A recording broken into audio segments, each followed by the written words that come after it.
What's good? What's good, good people of the internet? We have a special guest here on Gospel Go Go 411. He could be talking about his stories behind the crank. So we are blessed. We are grateful to have the one and only Ace here Yes, on the sir. platform. He My is the manager of Warner Bank. They are a legendary gospel go-go band that literally just took over the scene for a time, right? So they are a bounce beat band and they are dynamic. So welcome, Ace. My guy, dog, Lano, definitely appreciate the opportunity, man. Always love when we connect. Um, yes, sir. Yeah. So Ace, what's going on with you, brother? How, how did you? What's okay? Let me ask you this first. What are you doing now? What's going on with Ace right now? Man. So I currently I'm running my own uh basketball program, youth basketball program, man. My son uh like 3 years ago told me kind of like he really wanted to do this. He wanted to hoop. Um, and so, you know, I, I was like, man, let me go ahead and do something, dog. Let me create a team. So I kind of reached back out to my old high school coach, Coach Ward, legendary coach. A Blago had a program called Maryland Stealth back when we were playing. Uh, and then, I just was asking for his blessing to kind of basically take it over, and he just kind of handed it to me. And so at first, I just wanted to kind of do something with just him and his team. Mm. First day I had trials, though, it was like 30 kids that came out. I'm like, dang, Really? like I wasn't even trying to do that. And my heart was like, man, this for my son, but Mhm. I'm gonna just go ahead and keep everybody. And so back then we ended up having like an 8 and 7U. So right now we have a 11U, a 10U, a 9U, and a 7U under the program umbrella. That's what's up. That's what's up. So, is your son good, or he's the coach's son? What's the deal? Man, I don't do daddy ball, dog. You gotta earn your stripes, man, with me. And he know it, but he can hoop, man. He's tough, dog. Tough little guard. I'll tell you this, he was way better than I ever was at 10, you know. Um, Okay. they it's a little bit of different juice and nowadays. We ain't know about all that training and all this stuff that they got going on now for youngins. All we know about was go outside, figure it out, look at something on TV, try to do it, roll the court back up the driveway, go to the park. You know, they don't even they just straight training, and we getting spanked behind it because it's a nice little hustle out here if you're a basketball for sure. True. True. True. So, are you still in the area, or are you transition somewhere else? No, I'm still in the area, man. So basically, I'll say our program is kind of based out of Largo High School. Okay. So that's kind of like our home base. So, but we kind of, with AAU travel ball, we kind of do a lot of things all over. But I'm still local. Okay. That's what's up. That's what's up. So, parents. So, if you got a little sister, you got a little brother, you know who to bring your child to. The I one and want only I Ace. only want God fearing parents, man. Oh, there you go. I don't blame you. Man, the rest of these parents, man, it'd be crazy some days, man. It'd be crazy some days. But you know what? It's still all a ministry, man. At the end of the day, that's the major thing. You come into contact with many people, so it's still a ministry, man. That's what's up. That's what's up. So, let me ask you this: how did you get introduced to go-go music? What is that story? Man. introduced to go-go music. So my brother, dog, Tony Perry. Some of y'all may know, like he a couple clubs in DC. Just opened up a restaurant, Gaia Supper Club. But St. Eve's, Abigail. So back then, I just used to hear him blasting the UCB, blasting the Raw Image, blasting the Backyard, blasting the TCB. And it's actually funny, dog. Like, he used to actually hit a couple gospel go-go's sometimes. Oh, really? Which I never even knew existed. Like, but I remember him saying that he went. So I would hear him blasting the house, man, and you know, then he'll be gone, and we just would be in the crib. Me and my other brother, like, dang, I can't wait till I get Tony's age because I'm going to the go-go. You know what I'm saying? And then, you know, once we got of age, man, in high school, now I was a go-go. We used to be in the basement beating our feet and battling and acting like, you know, take your head off. And, you know, we used to do all that stuff, dog. But it came from my brother and his boys, you know. That's how I got introduced to it for sure. That's what's up. That's what's up. So, okay. So do you know around what year that was when your brother was attending the Gospel Go-Go? So he graduated in 04. Had to be about 01, 02. He probably was at the complex with us. I think that's exactly where he used to go. That is crazy. That is I think that's exactly where he used to go. That's what's up. That's what's up. Yes. Okay. Did he ever say, or did he ever describe the atmosphere or what it was like at the Gospel Go-Go? So he said the joint would be packed. Like, he said it would be packed, and it was like not the same atmosphere as like I'm getting freaked or something, but the same atmosphere of like, it's a bunch of people in here and we partying. Like, and he actually said, truthfully, he partied harder at the gospel go-go's than he would at the regular go-go's. Cause of course, when you switching over to the regular go-go's, it's like, you gotta kind of have this, like, I'm a cool type guy. You know what I'm saying? Right. So I think when he was at the gospel go-go's, he kind of felt like a little bit more free to kind of just party. That's what's up. I never heard that perspective. I would always think it would be the opposite. You know, you would do more, I guess you could say, at a regular go-go, right? But that's dope to hear that. So, with that being said, right? How did Wanted come about? Man, actually, before we get there, what was your first experience with Gospel Go-Go? Let me say that. Let me ask you that first. So, when I left XIB, okay, I hit up Steph, Showtime, and I'm like, dog, like, we gotta find something to do. I gotta find something to do, bro. You know what I'm saying? Like, because we was out every night. And so I'm like, bro, like, what's out here? And so he was like, man, this is joint Remnant. Right. So I'm like, all right, let's slide. You know what I'm saying? I'm with it. Let's lock in. We'll go. So I went, and the first day I went, I'm like, I'm a dude straight from the go-go to this. I'm like, this joint is corny.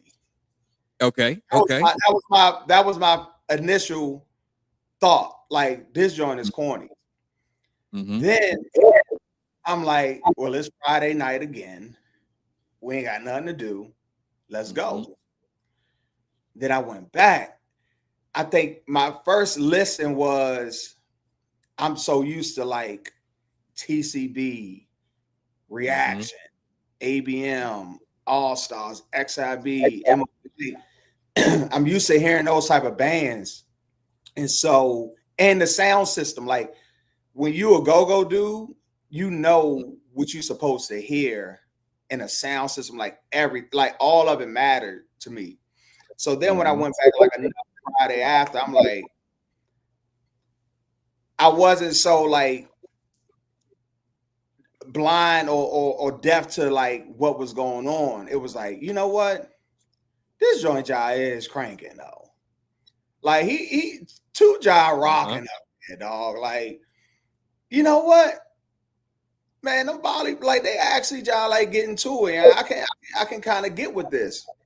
And I think for me, man, when I saw like all the youngins in that joint, like dog, like, and then they was just like in worship, like two, man, shout out to two, dog, like, bruh, really, he knew he was a chef. He was the head chef, dog. Like he knew how long to hold that worship. He knew when to go on the bounce. He knew when to go back. Like his set, I'm a go-go head, bruh.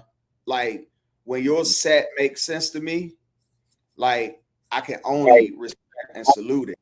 You know what I'm saying? And I think his set was so like that and well put together. I started to really enjoy Remnant. And then after I broke out of my I'm too cool for gospel go-go shell, which I was in the beginning. And then I started to get to know like the kids, my peers, like my age group, like everybody was my age in there for real. And then I think that's when I kind of broke and like, all right, you know what? This joint, I like that. That's what's up. That's what's up. So let's jump back a little bit. So what was your role with XIB? And what's sort of for all the people that are not aware, what's the story behind XIB? So man, so the true story of how I got a part of XIB, Showtime and we went to Largo together. And so back then I was a Largo guy. Like I grew up around Largo, you know what I'm saying? So it was a band called YCB back then. Okay. Damo was the lead, like freckle faced Damo. I hope he on here, but he was rocking. And so one day we had Show just got transferred into my English class, Miss Oliver up at Largo. So we in class and he had XIB, but I already knew probably about 3 or 4 members of the band. And so, but I was rocking with YCB. But Steph had just transferred in from Suitland. And so I had already had my mark in Largo. Like I'm a class clown. Everybody was, like I had my own little following. Nobody really knew him at that moment. And then I was like, man, look, I put on YCB. I let the teacher hear it. I let the class hear it. Then he put on XIB. And then he let the class hear it. And then I had everybody in the class voted and said YCB was better. And at the time, I don't really know who was better, but they just kind of went with me because they knew me and they ain't really know Steph for real. So fast forward, this is when MySpace was out. Steph hit me on MySpace. He had a strategic point behind what he did. He was like, man, I see. Yeah, I don't know how the conversation exactly went, but he was like, man, he wanted me to come over and manage XIB because he saw like I had the crowd at Largo. So I kind of went and just was saying what it was about. And then man, I just kind of went full in with it, and the rest will go through as history. But as we continue to pod, but that's how I got started on the management tip. And I knew nothing. I didn't. I had no idea what I was doing. We was just kids. We were like 14, 15 at the time. XIB was already established, like playing in like local little things. But so this was when back then Largo used to have go-go's, and our coaches at Largo was a part of it, like putting together that list. And at first, XIB wasn't getting on that joint. And then, but again, I played basketball for Largo. Coach, put us on, like, let us play. And so when we got the opening for Largo, that was around that time. That's when XIB really kind of hit it, as they one of them ones. That's okay. So what led to the transition away from XIB? Man, so I think my whole life, dog, like, my father, I was raised in a Christian household with my parents. Always knew the way.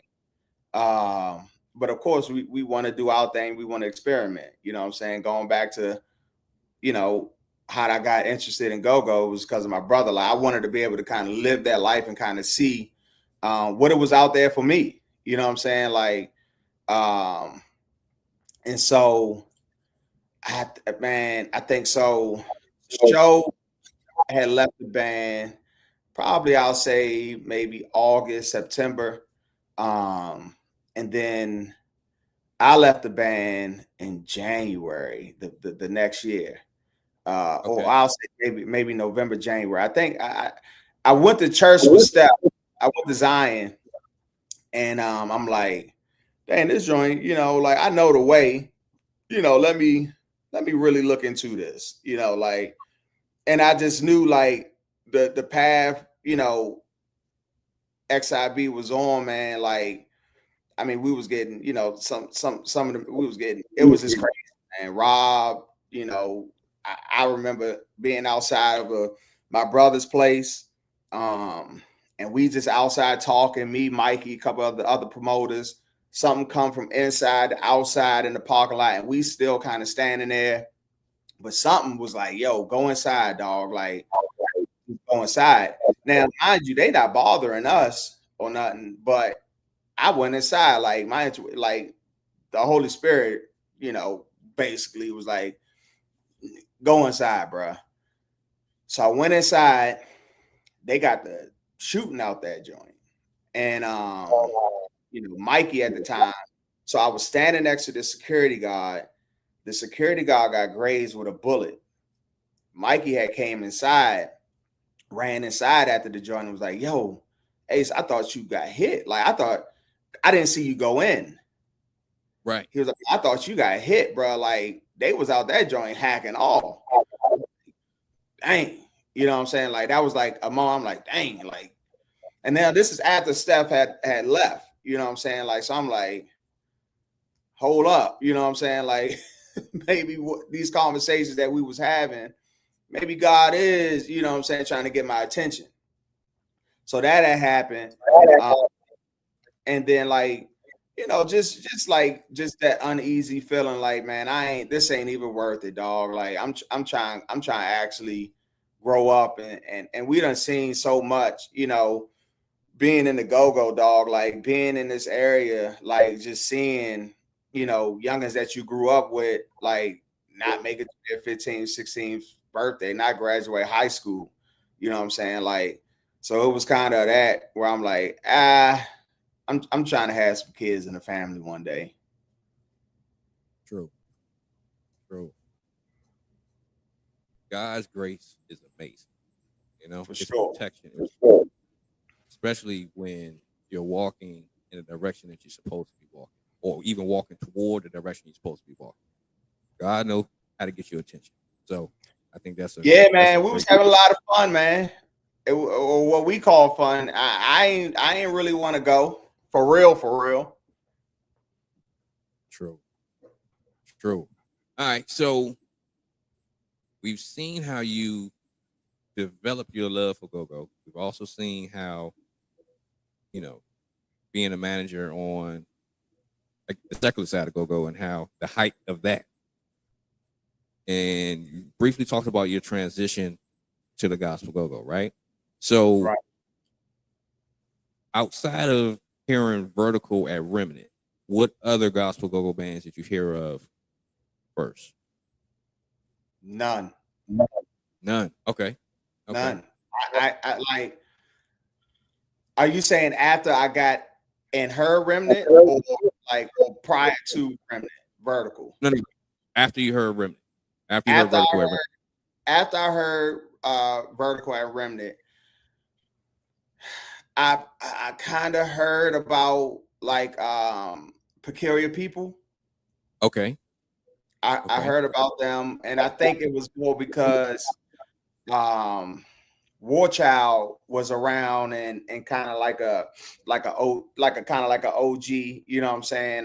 When we would kind of like, you know, hang with Kurt uh at his crib, kind of like, you know, doing some, you know, having fun over his joke. And then he was always there. And then, you know, that was like the only band. Like I've never heard of any other gospel go-go band like ever. Okay. Okay.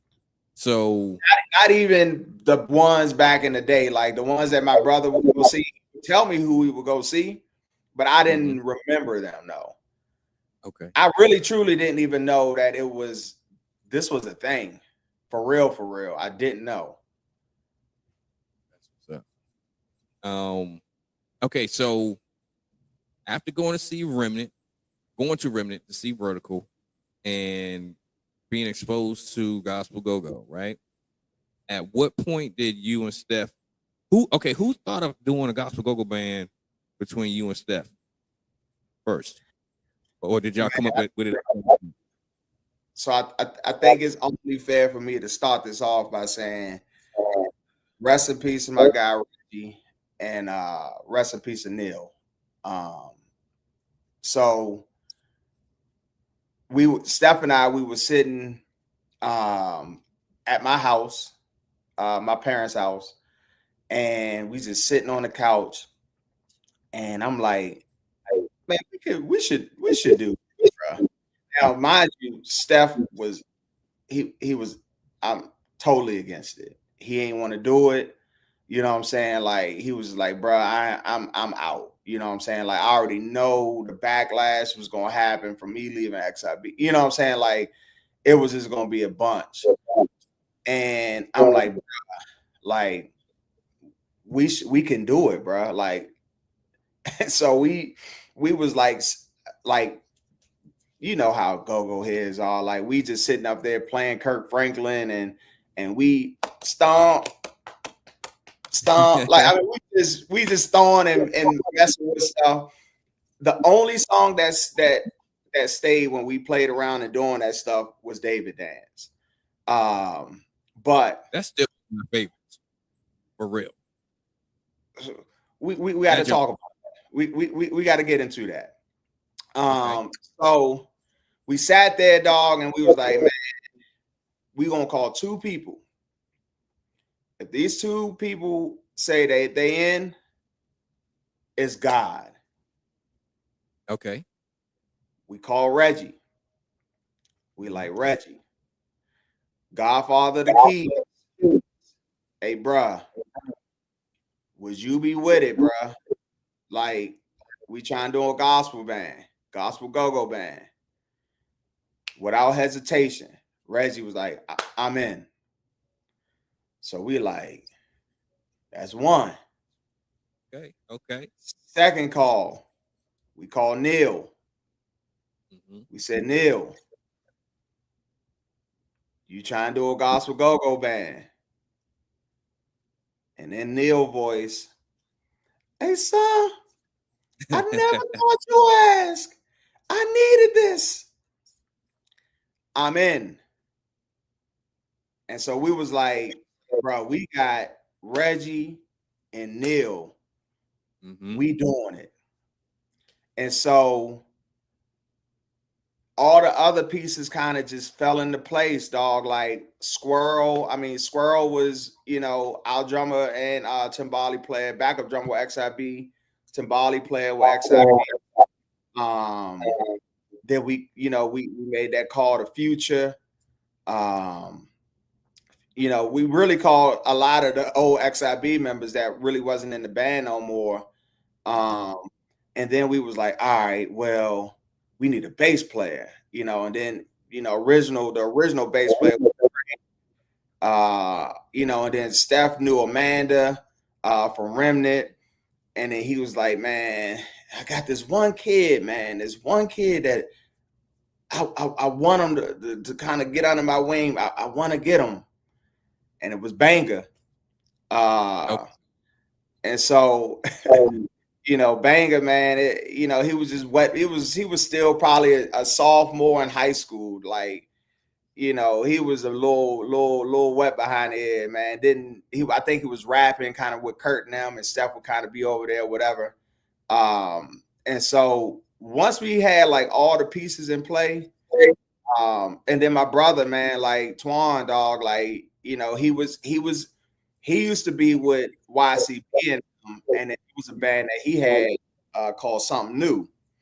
So Okay. he was rapping with them, and then I'm like, man, look, dog, like let's do this, bruh. And he was with it. You know what I'm saying?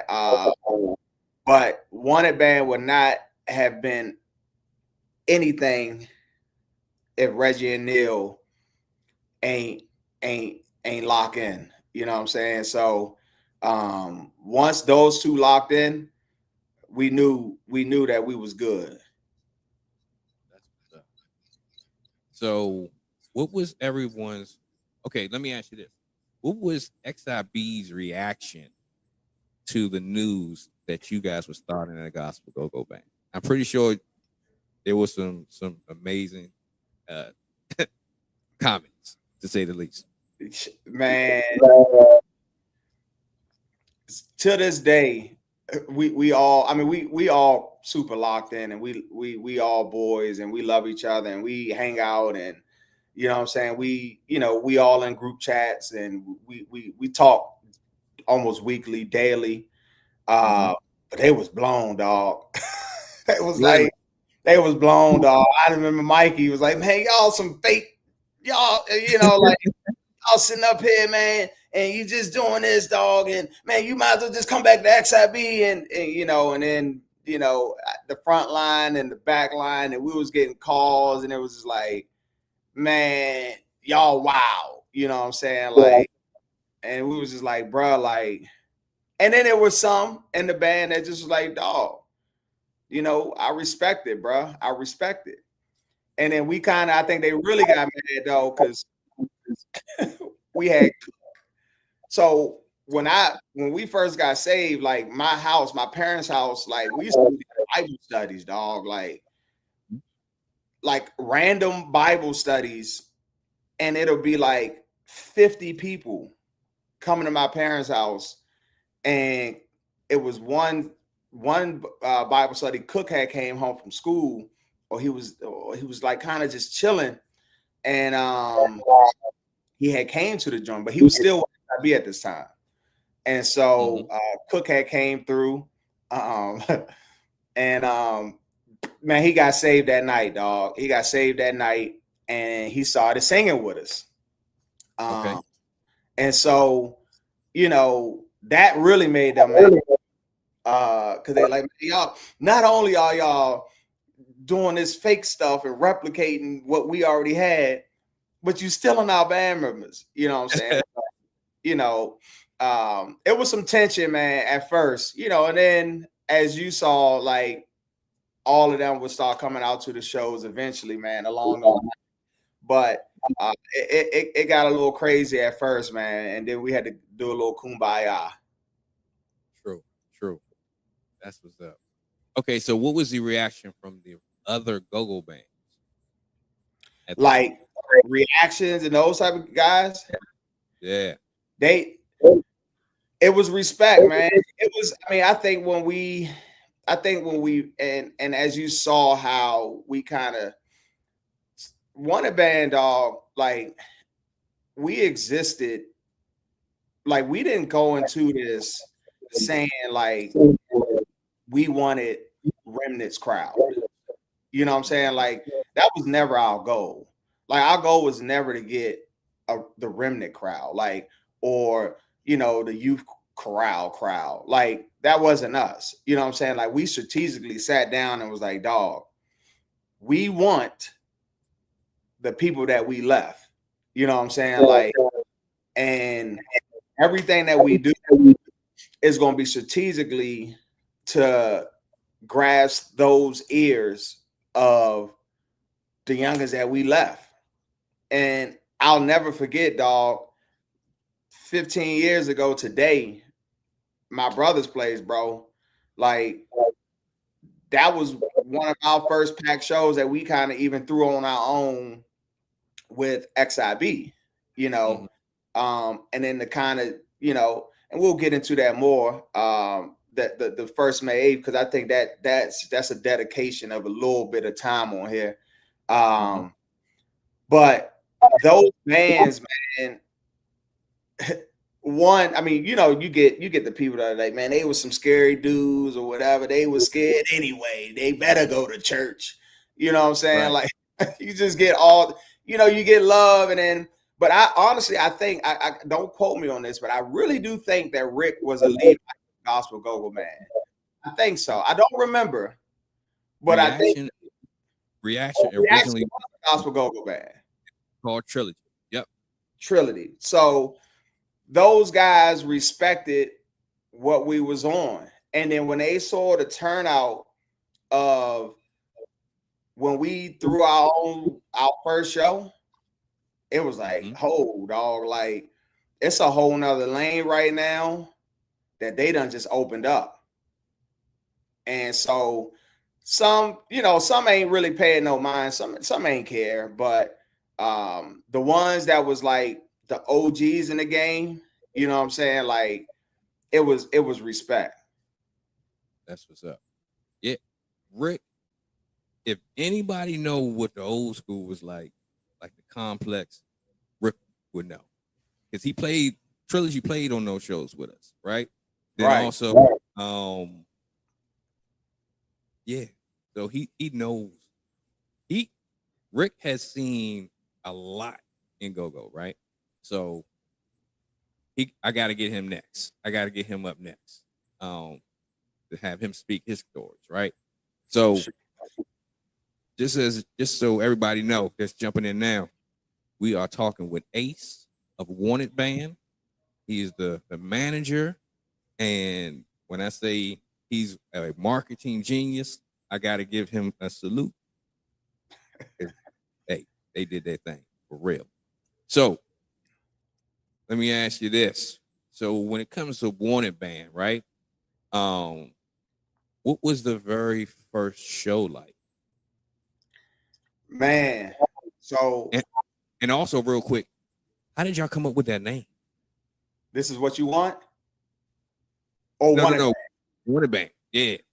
Show came up with that. Okay.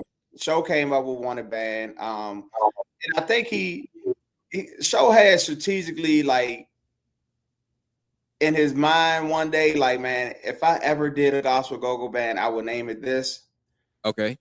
Like, because he grew up in church too. You know what I'm saying? Like, and so when you love go-go, you got like, if I ever get saved, if God ever come get me, I think he had that joint in his mind. But it was just basically like, man, we are, we're wanted by God. And so, I was like, all right, cool, let's rock with it. You know what I'm saying? Like, I would have probably came up with something stupid. You know what I'm saying? Like, I don't know. Show came up with it and we rolled with it. That's what's up. So but that May 8th. Mm-hmm. Go ahead. You was about to say something. My bad. No. Go ahead. I'll jump back to it later. Go ahead. So that May 8th, dog, 15 years ago, we was probably getting dressed. I think, man, that show was truly like expect the unexpected. Like we did not know. Now, don't get me wrong. Like I learned and we learned a bunch of stuff from Crazy with Mikey, dog. Like when you talk about that marketing, bro, like it's Mikey, and Okay. it was instilled in us from bro. Like Mikey was a genius behind this thing. You know what I'm saying? XIB days, dog. We used to be out to like 4 or 5 in the morning. It was one person driving.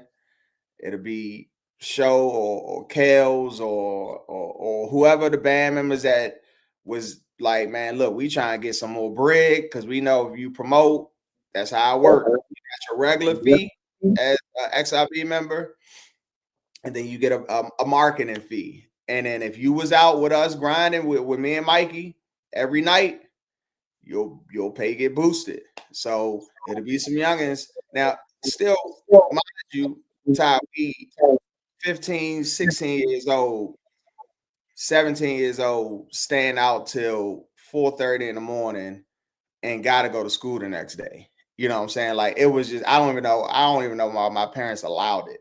But one person had the spray glue, one person had the flyer, spray glue, flyer, somebody was the hop out.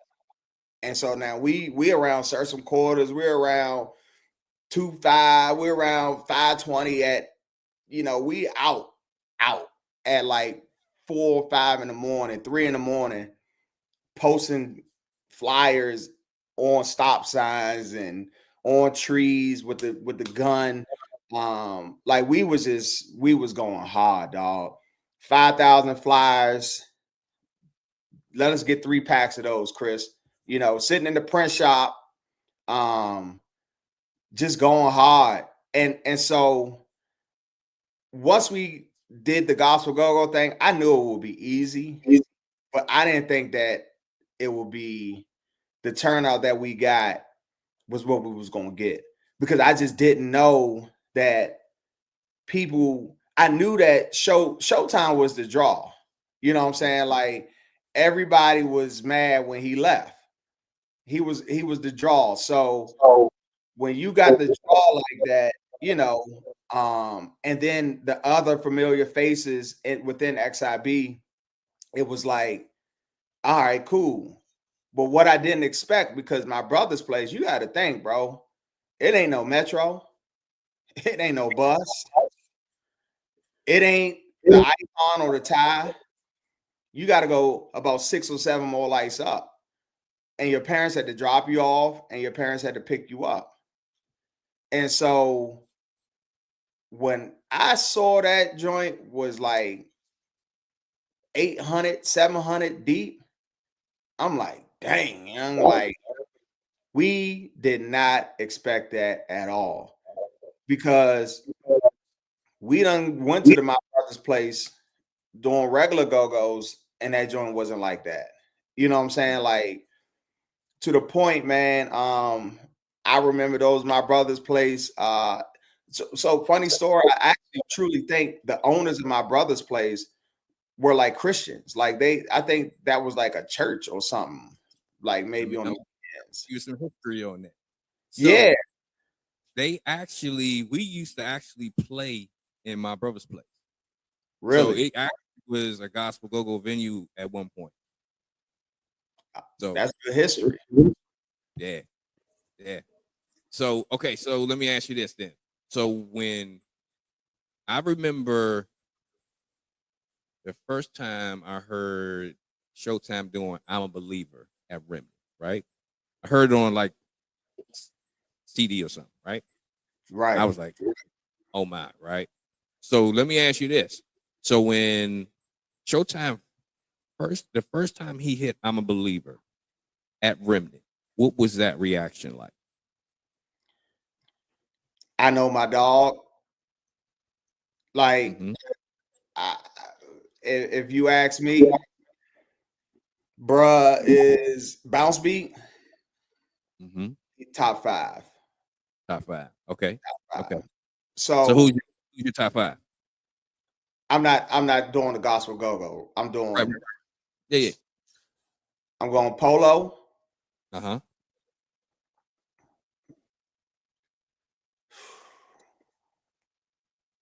I'm going I'm talking now when I do this, I'm talking crank, right?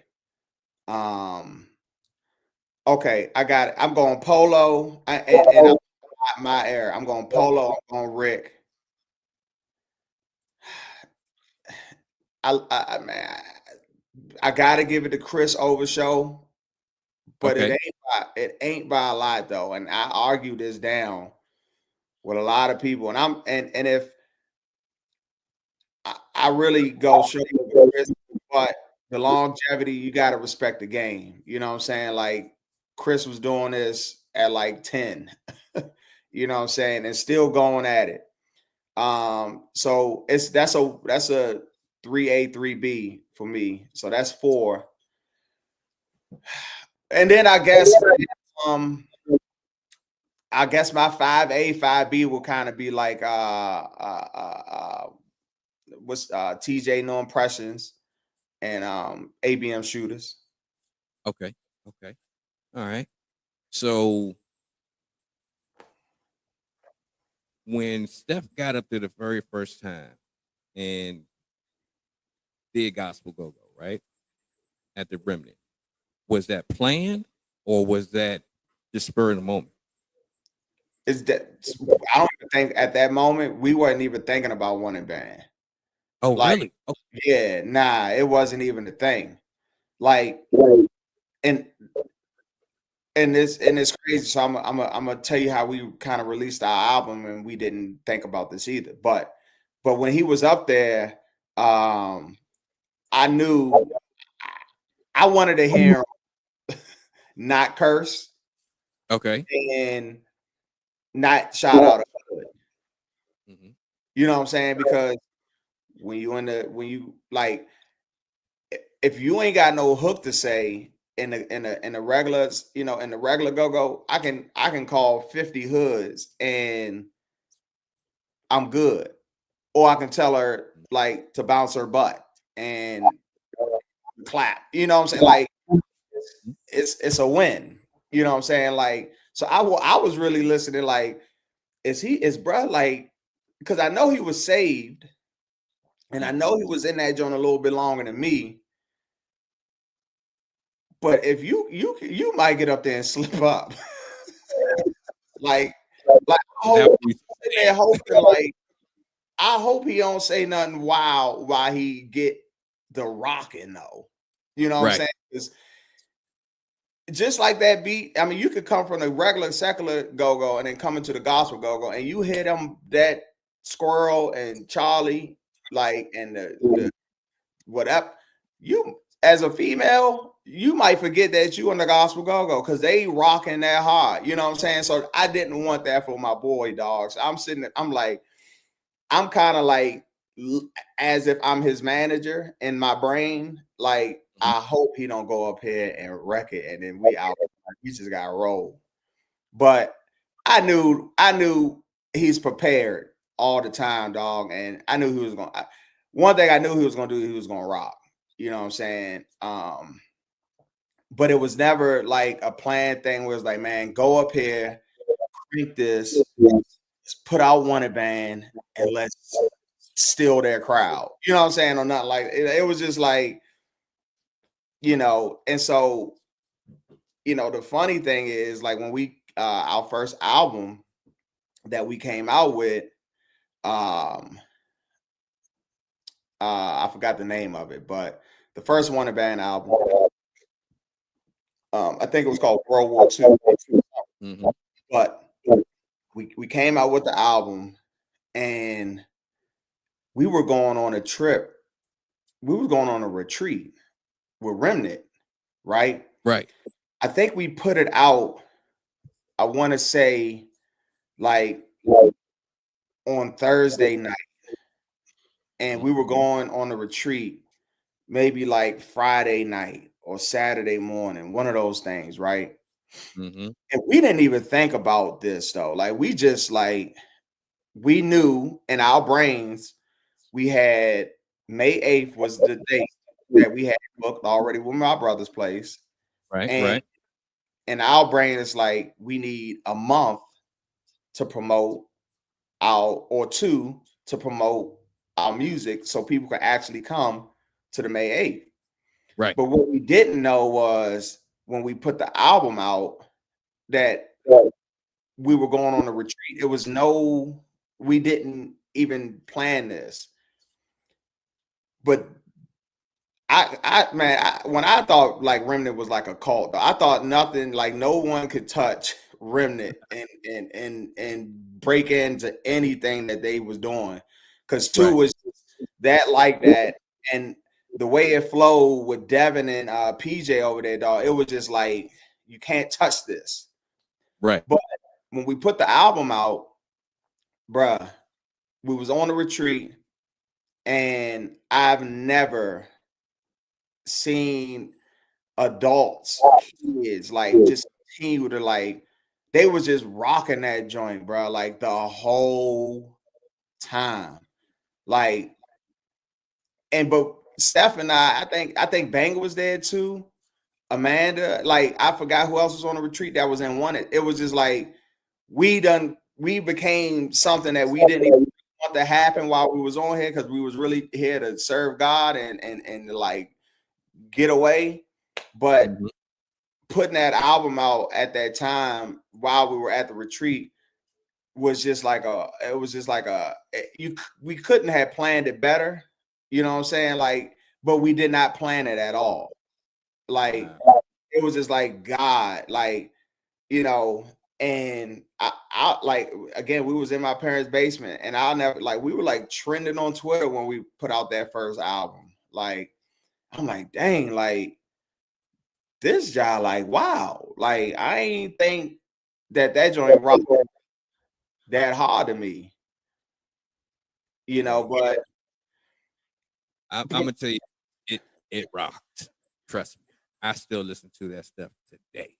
For to real. prepare for this, I had to actually kind of like go back and like listen to like old Wanted Man. Like my kids probably blown, and they were like, "Is that Uncle Stefan on there singing?" Okay. True. Did okay, so let me ask you this then. Have you exposed your kids to go-go? For sure, you Okay. can't live in So my house and not know what go-go is. that's what's up. That's what's up. You know, Train now, most. There you go. I like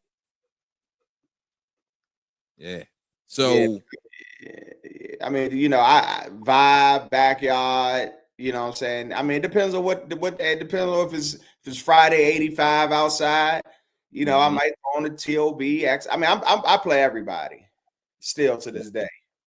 true. Well, we got some comments. So let's do this. We're gonna jump on Kevin Simmons. Real dope guy, real good guy. They were Christians. I remember this show, and the lady walked in front of me saying, "I'm so excited. We got Christian babies in the house." So I'm assuming they're talking about the May 8th show, right? Yeah, yeah. So had a lot. It was a lot of people. It was a lot of people. When was the last time you looked at that video that y'all put out from that night? Man, I think probably when Neil passed. Really? Um, because he was at the show, he got on mic and he did his dance on the stage, and I was like, dang, like, you know, but then when I really watched the whole video, then I watched some of the joints you put on too, where you kind of was recording like the Ty Tribbett, like um the 360. But that video, man, I was like, dang, like, look at all these people, bruh. Like for our first show, I'm telling you, we did not expect it to be like that at all. You know what I'm saying? Like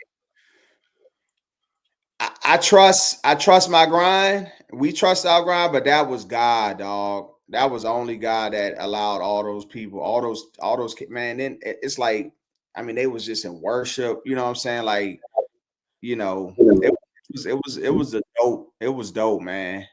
And I learned a lot from that joint. Um, you know, about the gospel go-go bands. I forgot even who we had on the lineup, but I know Peculiar People was on there. I feel like Vertical was on there too. Mm-hmm. But that joint was crazy. The That's what's funny up. thing though, Okay. like again, this was when we was like, I think we probably had like 30 people spend the night over my father's house, dog, like over my parents' joint, like the night before. I mean, everybody was just so excited. Like it was just like May 8th. It was just all, and it was like clean. Like we were like really Christians. That's what's up. That's what's up. So when y'all came to the Pulse for the first time, right? When I was throwing Gospel Go Go out, what's that? Bowie, right? Right. So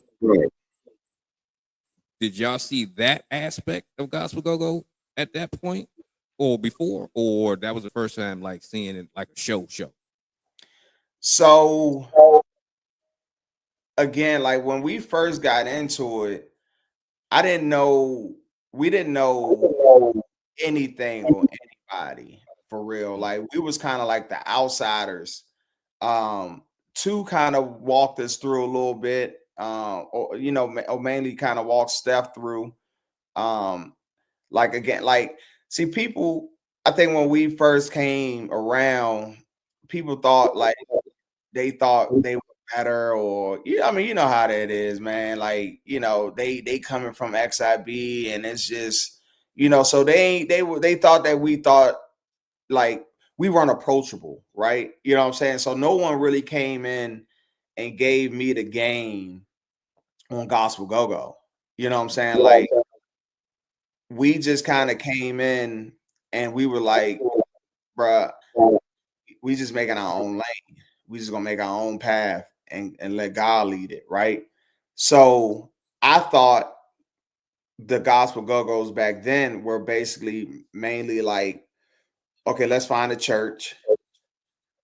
All right, I'm a pastor of this church or whatever, and then we got a youth chorale or youth lock-in or whatever. And so we want you to come play at our church. But no one really through shows. Like I didn't know you, you know. Mm-hmm. And so I didn't even know that the gospel go-go shows even existed, and then I think later on down the line, we kind of crossed paths. Um, and then that's when, I'm like, oh, so there is I mean, we done been the Big Vics, the Big L's, the Bobs, you know what I'm saying? The Crazy Web Mikeys, you know what I'm saying? Like the Sweezy Gang Entertainment, you know what I'm saying? Like, so we, the teenagers, like we saw in the go-go world, like it was like 15 promoters, TJ the Smooth, it was like 15 promoters. So Mm-hmm. each in that moment, like from back then to now, and it was like, okay, well, we saw who was out here and we knew that side of it. We didn't know if it was promoters on this side of it, on the gospel go-go side of it. You know what I'm saying? So we kind of was like, all right, we don't know who to kind of reach out to or what to do or even partner with somebody. You know what I'm saying? Like, so we kind of just like, let's just figure it out. And so when we came to the pause, man, and then you kind of got us on that. I think that was our first time really seeing like, dang, we ain't got to do all the whole, we don't got to do all the work by ourselves. You know what I'm saying? Because there are times as a band, man, where it's just like, man, I don't want to have to throw my own show. You know what I'm saying? I'd rather just go in, get paid, and leave. Mm-hmm. True. True. So we got another comment. This is coming from Jordan Williams. full circle moment, man. I remember asking at that retreat, why did you leave XIB? And you responded, I got saved, bro. Salute. That's what's up. Man, appreciate you. I appreciate you, Jordan. I definitely I don't remember that because but I you know, it's crazy, man. Like I just didn't know. Like I didn't know like this path, man, like that I from XIB to want it, like I didn't really know about testimonies, like really going into detail because it's like, bro, I ain't about to share with you or y'all or whoever like what I've been through. You know what I'm saying? Like, but man, you just never know, man. Like who you can touch and what blessing comes out of it, dog. Like it's still people to this day, you know what I'm saying, that come up to me at Zion or just randomly, like, bro, like I still respect how you moved, and what you did, man, and how y'all moved as a band back then to now. You know what I'm saying? Like uh, one thing about us, dog, and how we pride ourselves on like really showing the love of Christ back then. You know what I'm saying? Still to this day, man. Like I've never not been a guy that you couldn't come approach or come holler at. You know what I'm saying? Like love is love, man. And I think I always try to show it, but definitely salute to you, Jordan. That's what's up. All right. So you were saying that there is a story behind the David dance rendition that you guys did, the rendition of the Fred Hammond classic, right? So what's that story? Man, so again, that was one of them joints that we were kind of like playing around with, like at the crib. We was like, man, we should like the exact way it's right as it is today. That's how we kind of thought that it should be done. And Okay. so, we just playing around with it. We slow bouncing Dave. I will dance. You know what I'm saying? Like we just sitting in the house and you just creating and your brain get the flowing. But the funny story that's funny behind it too is we were in love with Cook. Like Cook was XIB for life. You know what I'm saying? Like Cook, you need to sing David Dance. And we was like, and Cook was singing it. He started off singing that joint. Mm-hmm. And now, mind you, we had Dave at the same time too. Mm-hmm. Now we sitting back and at some points, now Cook had some hits with Wanted, for sure. Mm-hmm. But we was listening, we like, that ain't it. Like, Cook, we love you, bro, but this joint ain't it. So Dave's got to singing that joint. And Dave was like, and now mind you, Dave is still a youngin' too. I think Dave might have still been in high school at the time. And so we just went with like, all right, look, we know who gonna be able to come to these shows. You know what I'm saying? Like we gonna be able to have Cook at the show, but David may not be able to come out because it might, whatever may happen, right? But David, mom, and Paul said God fearing folks. But so Dave got the joint. He was like, man, in his brain, like, how you not gonna have a dude named David singing David dance? So Dave got on that joint. He did that joint. Man, the rest is history. That joint was a hit. And I knew it was a hit when my older brother had called me and was like, young, that David dance joint is it.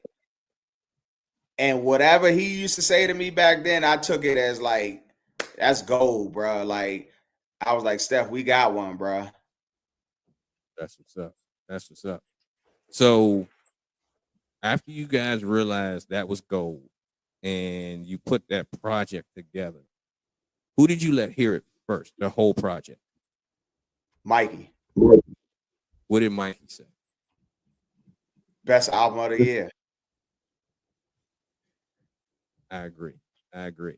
And And he said that like we drove to Mikey's house because again, like Mikey to us was like the OG. You know what I'm saying? Like he knew a hit. Like, Mm-hmm. and he ain't gonna lie to you.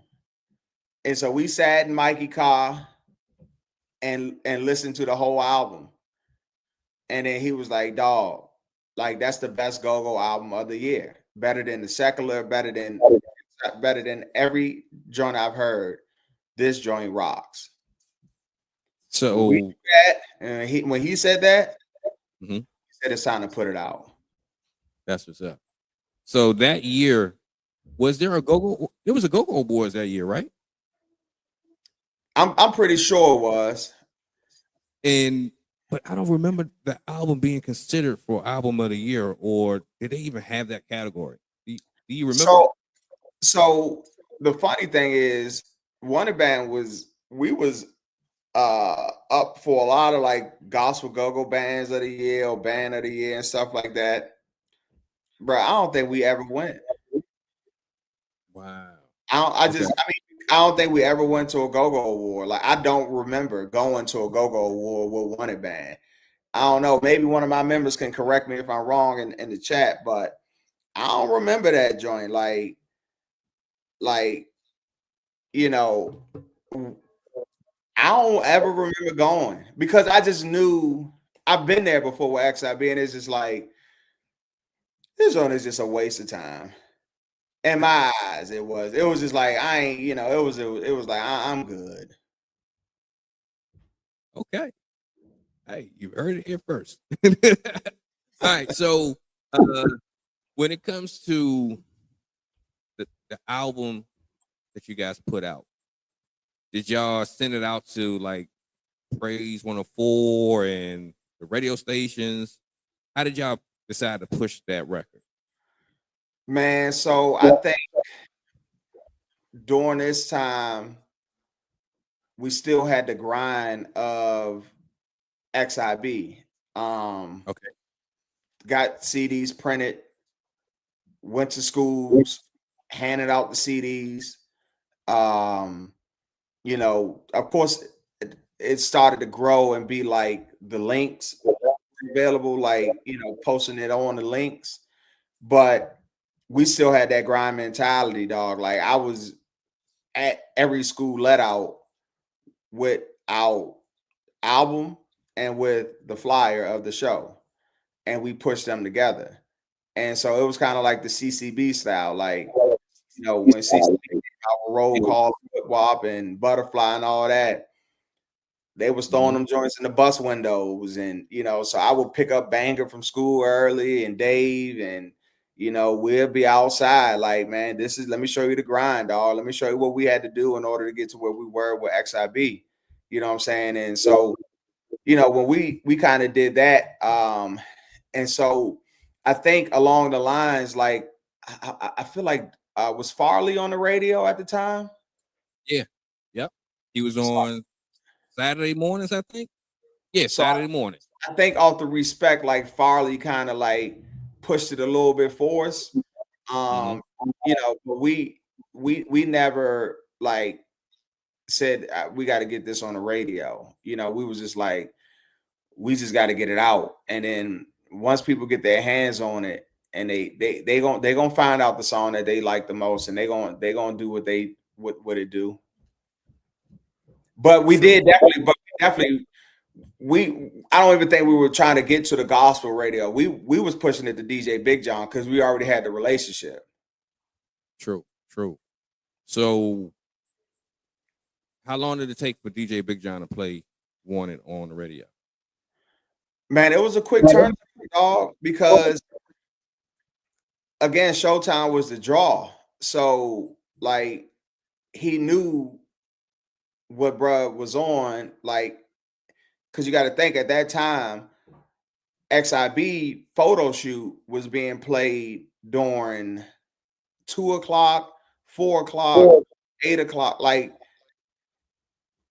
people were playing XIB a lot of times on the radio, you know what I'm saying? Like during regular hours of the day. And so when you got the same voice, but it's like, oh, I can, man, it's the draw, you know what I'm saying? Like we know this is what we want to hear. because they loved photo shoot. You know what I'm saying? Like that's why XIB was called the Radio Killers. You know what I'm saying back then, because everything that we kind of put out was getting played on the radio.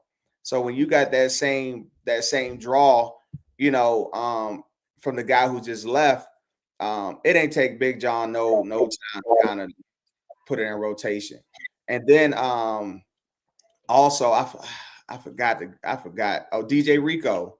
You know what I'm Mm-hmm. saying? Like that's like Neil's uncle or cousin or something. Like, so we had the relationships already built from when we were kind of already in the game. And it was just kind of just easier to kind of move around. Okay. So what was DJ Rico's reaction to Wanted Bang? Man, I've never, unless somebody said something behind our back that I never heard of, it was always love. It was always love. Like even to this day, I shoot, my cousin had threw like a old school go-go joint when Vibe and all of them was up. I forgot where the joint was at, but I saw Rico there, and he just was like, he remembers. You know what I'm saying? Like it was just like, man, I remember when y'all, of course SIB, but I remember when y'all kind of switched over and did y'all thing with Wanted too. You know what I'm saying? Like it was a good situation. And then when you're doing like like a gospel band, it's like I can play that to my mom. You know what I'm saying? Like it, you can get away with it. Like it's just so easy to just It's very digestible. man, yeah, it's like man, it's like the first day of school. It's like, man, I'm coming in and everybody got on the fresh outfit. You know what I'm saying? It's like everybody looks good. You know what I'm Right. saying? Like they so everything you do to people, when it's a gospel, to most, everything is good. And then the ones that don't rock with it, you know what I'm saying? Like they just don't rock with it. But I mean, we had all Muslims, you know what I'm saying? Like we had a lot of religions, man. Like that May 8th show, like we had a lot of people that we done did like Southeast youngins coming up to Waldorf, to hear us play. You know what I'm saying? Like, and I remember when we all was wearing kufis, like in that era, like, and some of them was real Muslim. Like, so it was just love, man. I think to the DJs, to everybody, I think it was always love from the get-go. That's what's up. All right, so let's jump forward a little bit. The first time that we collabed on a show. Do you remember that show? Man, let me tell you something, Ty. I remember the show, but Mm-hmm. my brain, after you had kids and you did things back in your past that took away some of your brain cells, Mm-hmm. refresh my memory. Say less. This is our first collab on a show was it was an all white party on the 4th of July, All white. right? We did it at it's a church right across the street from Victory on St. Barnabas Road, right? So at that time, nobody was doing no church, no Christian, nothing was doing an all white party, right? So we started the trend, right? So all the teenagers, all the adults that came through, that came when they white, whether it was a t-shirt and some jeans or you came a little fly, right? So that was fire to me, right? Oh, now that I remember the exact show. I actually, it's funny. I got on mic that show, but Mm-hmm.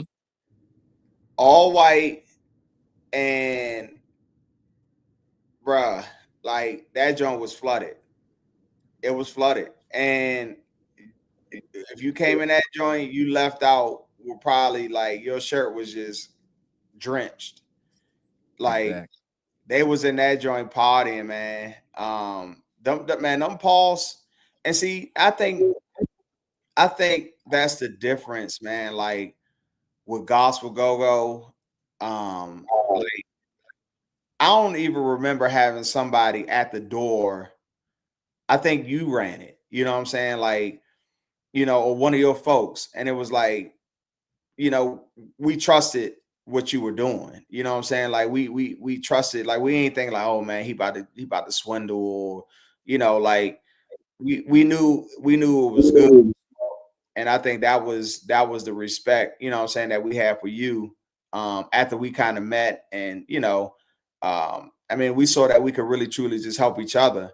And so, you know, um I think man, that time. I mean, so I'm gonna ask you this: how many shows were you throwing like before that? Because again, I didn't know that it was a promoter until I met you. You were like the only one. I would say I might have been promoting like a year before that, just Okay. doing gospel. But before gospel go, I used to promote regular bands that Right. did swap parties, right? So what band, listen, several bands, right? Subtle, whatever, right? So I learned and cultivated, how the go-go business was ran, right? How the door should be ran during regular parties. But before that, the very first show was throwing the very first show that Reaction played, or with Trilogy played. Right. And that years ago, right? So yeah, that's my little background with it. So Man, so I think when we were throwing shows, dog, like I think the funny thing is, like we never charged over $10. Never. mm-hmm. And we would always throw like, little like $5 or 25-cent joint. I mean, we was doing the go-go, gimmicks, Mm-hmm. to get people there. I I think that's one. It's a couple things that I would say that, and I think when I went to Zion one day and Battle was just preaching, he was just like, man, knowing your worth, right? Mm-hmm. Man, we was just breaking even, bro. Mm-hmm. And we was just breaking even. You know Yep. what I'm saying? Like, and if I knew about worth and things like that back then, I got a truly funny story for you. And I'm gonna finish this point, but I got a really funny story for you. Like back then, I knew about worth, man. I ain't saying I would have charged a $50 cut line or nothing like that, or $100 cut line, but Mm-hmm. man, we deserved a little bit more than that little $10 though. Yeah, we could have charged like 20. We could have charged 20. 20. Yeah. But just like you said, it was for the love of it. It was get the youngins to have a place to experience God through some crank. For sure. It was just like, hey, it is what it is. Yeah. We can always look back in hindsight, like, yeah, we could have squeezed it just a little bit more. A little bit more. Could have. But, God know what he's doing, how he wanted to do Yeah, it. man. It was, and again, back then it was never about the bread for us. And so now I'm gonna go into the funny story. Untold wanted band story. You heard it here first. Now the band though. So we play at a church for a youth night. Mm-hmm. Bro, we all the way probably like in deep St. Mary's. We out Okay. there, dog. We out there. So now this is when we first started though. So we ain't really, like we ain't want to come in and be like, I know my package price like when we was with XIB. You know what I'm saying? Mm-hmm. Like, boom, we need 2,500, we need 3,000. We're gonna give you an opening band, we're gonna give you, you know what I'm saying, the sound man. We good. Boom. You know what I'm saying? But with Wanted, when we started, we was like, I was like, Steph, man, what you think we should charge people like when they ask?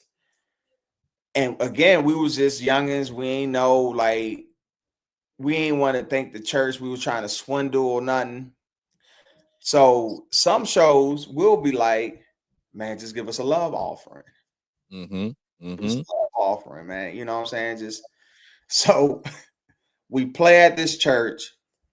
Sound is horrible. It's probably like 8 kids in the joint. It was just it was funny, man. It was just one of them. It was crazy, right? So Mm-hmm. now we drove. It had to be an hour and a half, hour 15. We drove out that joint, and so now they looking at me, right? Like, man, we need some gas money. That's all the band members wanted. Like, man, just give me some gas money, bro. Like, anything else, you know what I'm saying? We know it's going back to the pot, and we practicing and stuff. Mm-hmm. So the church, they give me an envelope, and I open the joint. I swear to God, bro, 35 cents was in the envelope, bro. Damn. 35 So cents. 35 cents. I opened the envelope. I'll never, man, God rest Reggie's soul, bro. And Reggie wasn't this type of guy, but this was so funny. Reggie looked at me, he looked in the envelope, and he said, he took that 35 cent and laughed and chucked that joint across the parking lot, man. Dog.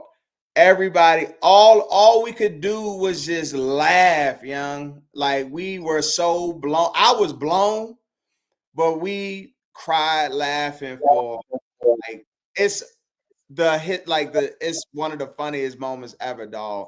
But that moment right there made me be like, you know what? That's it. I ain't no more love. Ain't no more love offerings, dog. This our price, bro. Wow. I I don't think I can honestly say I've ever heard any band say that they got a love offering that was 35 cents. 35 Bro. cents. They, Not I a mean, not, so they couldn't it was couldn't like 8 burn. kids. So what they really did was they just put the offering plate, and whatever the Mhm. kids had in their pocket, they put it in the offering plate, and then they gave it to us, and they put Well, it in that an envelope. well, let me say this though. Let me say this though. Even though we laughing at this, that could have been, that's still somebody's seat, right? That's still somebody's, hey, this is what I got, right? For So sure. whoever gave the 35 cent, hey, I, I want to They're say they're thank you. blessed. Yeah, they got a reward coming if they ain't got it yet, right? So, all right, so the But I don't 30, remember I don't remember the church, but that pastor, no. Oh, that youth pastor, they know that they was dead wrong. oh man, oh man, they probably watching right now. They probably watching. For sure. Yeah. Okay, so what are some other funny stories from your time in gospel go? Man, dog. It's just I think, man, I think the gospel go-go era for me, dog, was so funny because it was just like pure clean fun. You know what I'm saying? Like, see, get meet CRB and kind of like kicking it with them, and radical praise and like kicking it with them, and but the funniest was always our practices, man. I think when you got so much talent in one room, and the creativity, Banger was young, he ain't really know how to find hooks, Mm-hmm. like all of that, man. And then again, my parents' house was like the hangout spot, like just joking and laughing, and just, I mean, we just had like pure clean, like, fun, dog. Like, and it's something like I can't, like, it was just so many memories, you know what I'm saying? Like, I can't even like say this is one, but I think the brotherhood, the sisterhood, like just being together, man. Like, I mean, after the shows, we going up to Nautilus and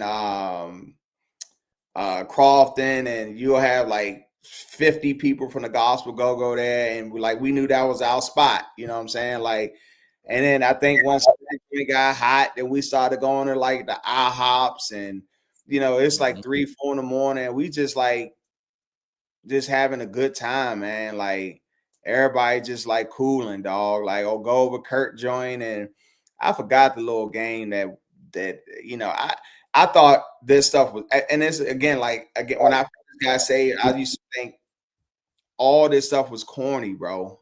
And then Mhm.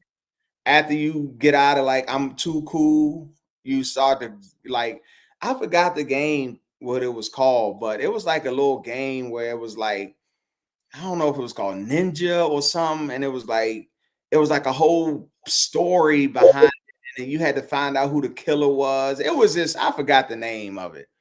It was a Okay. fun game though, like and those was like just great times. Like I forgot the name of the joint, but Sound um, sound like y'all need to go ahead and get Mattel and make that game, whatever it was. man, bro, that joint was so like that, young, like.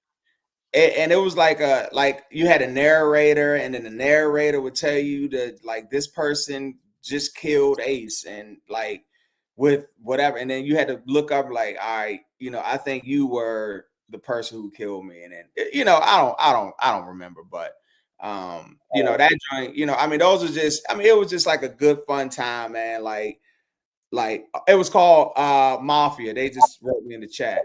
They said it was Okay. called Mafia. I was waiting on somebody to tell me what it was called. True. Yeah, it was called Mafia, and so I mean, like those is good times, dog. That joint was fun. True. True. Yeah. That's what's up.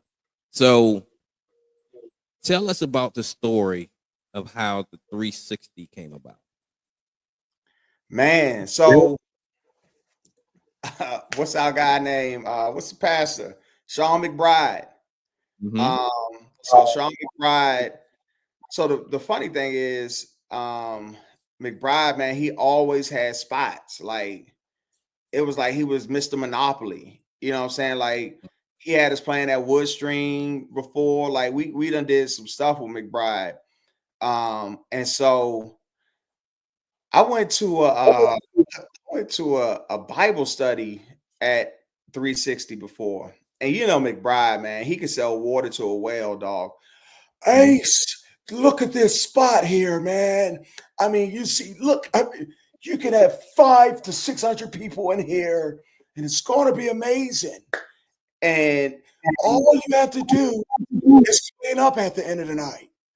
And so, like, McBride knew, and he had the dog, that 360 spot was the perfect location. Mm-hmm. Like, parking, buoy, like, where the gas, that shit like it was the perfect spot right there, dog.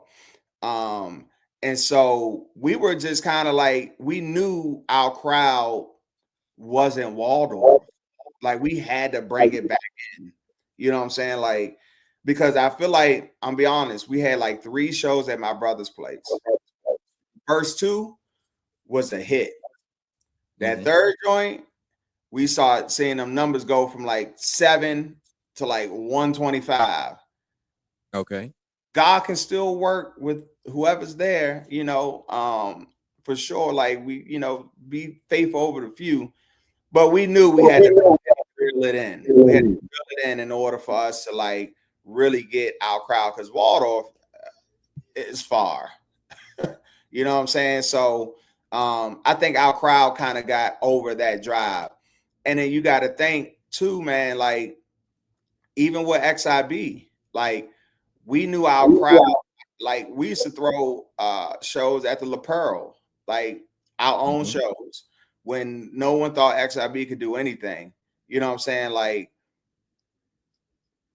we knew, and then, but prior to that, XIB, we found a spot called, we used to call it Club Sweezy. This Okay. was on Edgeworth Drive, and the back in those, it was a boxing ring called 12 Rounds. So in our brain, Steph and I, we was like, yo, we gotta find our 12, we gotta find our Club Sweezy. You know what I'm saying? Like, and so we was just like, you know, rapping with McBride, and McBride kind of sold us on it. And this was like perfect, you know, it was the perfect spot. And so, you know, we was trying to come up with names, and you know, we was just like, man, you know, let's call that joint the 360. And you know, because by the time when you walk in, by the time you walk back out, we're hoping that your life would have changed. You know what I'm saying? So that was our thoughts behind that name. But that was another joint, dog. Like that first 360, bro. I still got a picture like on Facebook when they had cut the lights on and somebody had took a picture from the stage. I actually feel like I think Show got that joint like on a picture, like on his wall, like oh when we were like younger, like he had blew that joint up, but like or somebody blew it up for him. But it was like, but see, behind the scenes is what people didn't really see what wanted. Like they saw the show from Steph wife Isha to like I'm at the front door, I'm serving. Like when you walk in the door, you're gonna see a smile. You know what I'm saying? Like Crystal, who was like the assistant manager at the time, she knew like the logistics, like it was a machine, but it was like we all came together, dog, and we were like, again, we were all like, I'm gonna say at that point, it was probably like 19, 20, you know what I'm saying? Like handling real business, you know. And so we had a powerhouse team behind us. Like it wasn't just a me, like we had meetings on meetings, and like, and at 19, 20, you ain't really seeing like kids move this way, where it's like it's we try to really move in excellence, dog. Like and we had like our OGs, like some of the pastors, you know, McBride or whatever, that would kind of like be our back end to kind of had that adult face, but he let us do what we wanted to do for real, man. And he trusted what we was doing and on the scenes. But I think like that back work, people ain't really know what we was doing. But people will come up to me, dog, like, hey, Ace, bro, I respect what y'all doing, bro. Like, you know, people that was in like the remnant crowd, like, they really respected like how we moved. And like we really wanted excellence, bro. Like when we really wanted you to have an experience when you came, and it just didn't feel like a go-go. So when we did that 360, while it was only for one night, it was 2 and 3 months worth of planning, man. Going into those joints, like being strategic on getting you know, certain people to come out and get on mic, like a Rick, like a Kels, you know what I'm saying? Like all these things it was strategic planning behind it. Speaking on that, what was your thoughts when Rick got on at 360 and the chop train hit for the very first time? So I thought it was, so the funny thing is when we asked Rick to come out, it was no question. You know what I'm saying? Like, and I don't know if you really, I'm sure you peeped, because it was some of them used to come out to the Pulse. You know what I'm saying? Like it was real go-go dudes coming out to these shows. You know what I'm saying? Like Yapa used to come out, you know what I'm saying? Like I mean drummers that we knew back in the day, like timbali players, keyboard players, like they used to actually like come out, dog. and they would like be paying attention. Mm-hmm. And so when we asked Rick, it was a no question for him. Like, you know, Show asked him to come out.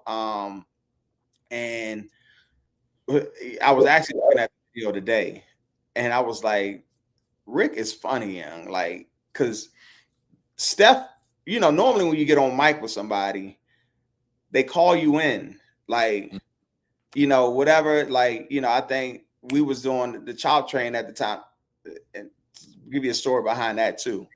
Okay. So Steph had called it in our way though.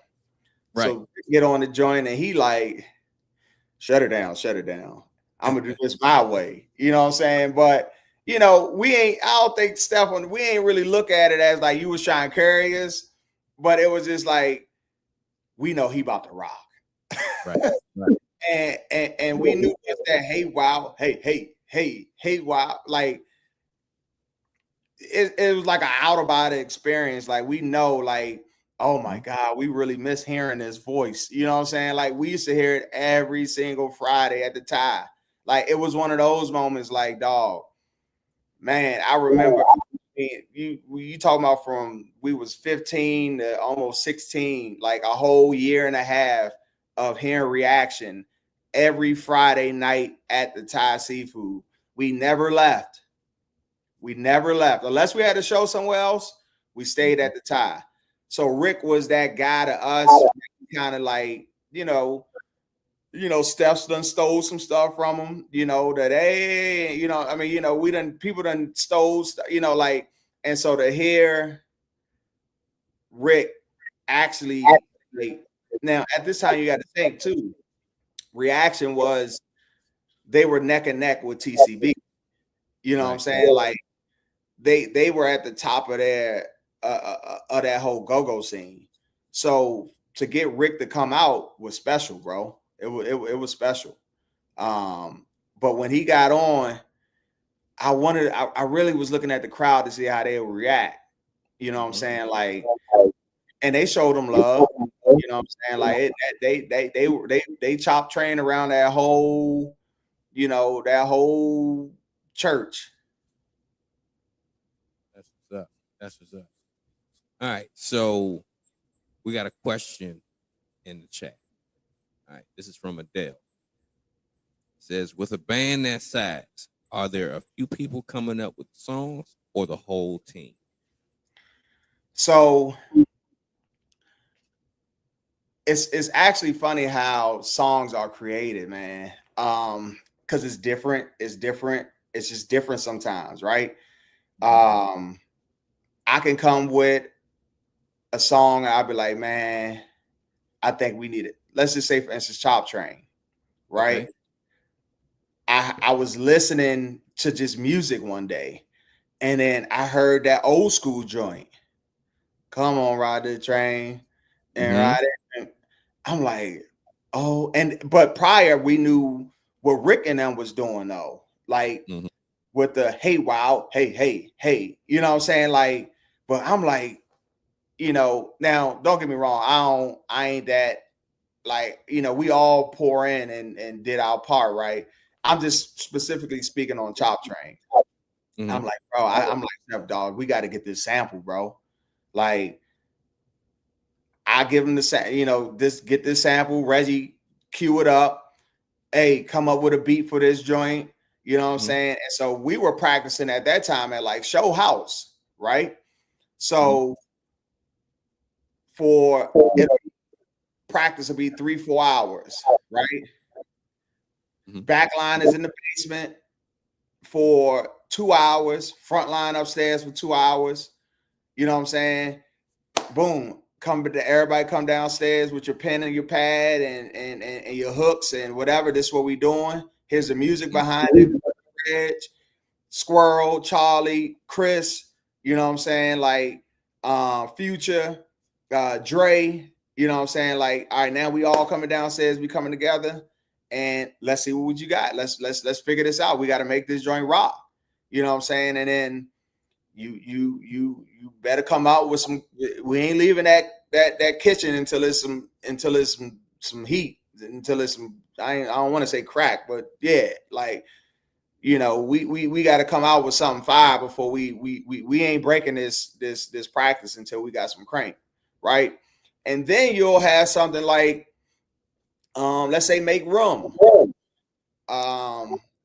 We'll come in that joint and just like literally like Make Room was playing around in practice. Somebody, Reggie on the keys, Future on the keys, Dre on the keys. They just playing stuff, and then Steph come in with a hook, and then you know Twan come. Everybody was just come in, was just throw some stuff, and then it's like, oh, you know what I'm saying? Like, hold up, this actually y'all like rocking. You know what I'm saying? Like, and now I done seen Show do this plenty times in the past, dog. Like XIB beating my drum, like. I see him do that whole song in 15 minutes, dog, of a practice. You know what I'm saying? And that drum was a hit, bro. Like, I done seen it. You know what I'm saying? So everybody will come with different things or different ideas, man. But like what songs we should hit or like turned up, you know what I'm saying? Like, how can we spin this? Because our songs, again, it wasn't for the ones who were already saved, dog. Like when we came up with stuff, we like, bruh, what's gonna catch the ear of the ones again that we left? You know what I'm saying? Like, what's gonna catch their ear? And they don't always hear David dance. You know what I'm saying? Even though to me that joint really rocks, like for real, but they want to hear something that they can relate to. So we always try to hit a radio song or something like that. The ones that we trying to go out there and go back and grab, man, like they had to relate to it. So I think, man, like, you know, it's a total group effort. Like you gotta play your part. And we knew that, like, if you come into this joint after we done put it out there in the chat, in the text, and said this is what we hitting, this is the music behind it. Because Reggie don't play. Reggie's one that did not play about music. If you listen to World War II or Not of This World, if you listen to that joint, like the stuff, the musicianship and I'm in Love and all just that whole album, dog. If you really go back and listen to like the beginning of the songs, like Reggie put it together, dog. He didn't play about it. And we would be in Rio studio for 8 hours. He'd come back to Rio Studio. Like he was living in Rio Studio, like putting the music together. And so if someone like that is putting in all that work and that backline is putting in all that work as a frontline member, if you ain't prepared with a hook and you slumming, like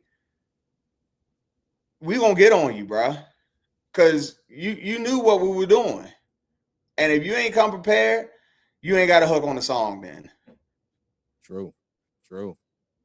So, Cook from Wanted Band is in the chat. We have to. He has a two-part comment here. So let's put this up first. Are you ready? He said he is lying. Right. All right. So that's part one. Right. So part two is I was forced to sing in the name of gospel. So, okay, what's going on here? What is the story here? So Cook, man. So Cook, dog. He got, man. So I told you, man. We used to have these Bible studies at my house, dog. And one day he had came to the joint, and so it was like a lady there, and she was like, you know, kind of preaching or whatever, or talking. And then my father was there as well. And so Cook, so this the pastor that was there was trying to be all nice and be like, hey, you know, it's okay, you don't have to get saved right now, but just think about it. And then my father came behind him, was like, you know, you gonna go to hell if you leave here. You going to hell, man. Like your life is just a life of sin. You know what I'm saying? Like, and then Cook was like, oh, whoa, you know what I'm saying? He was like, man, hell, you know what I'm saying? Like, and then that's when Cook, you know, he he gave his life to Christ, but he gave it back over. It's like, nah, just True. So he's crying, laughing, bro, for real, for real. All right. So we have another comment from Marcus Webster. All right. So he asked, Randolph Wells would like to know, did the band pray at all? Marcus Webster, aka Future. So man, the funny thing is, dog, like all bands, man. So prior to every practice, we will have a Bible study. We will have Bible study at Show House, you know what I'm saying? And then, you know, after we had the Bible study for like 30 to 45 minutes, you know, we would break off and go downstairs, and, you know, we'll go to our separate areas. Right.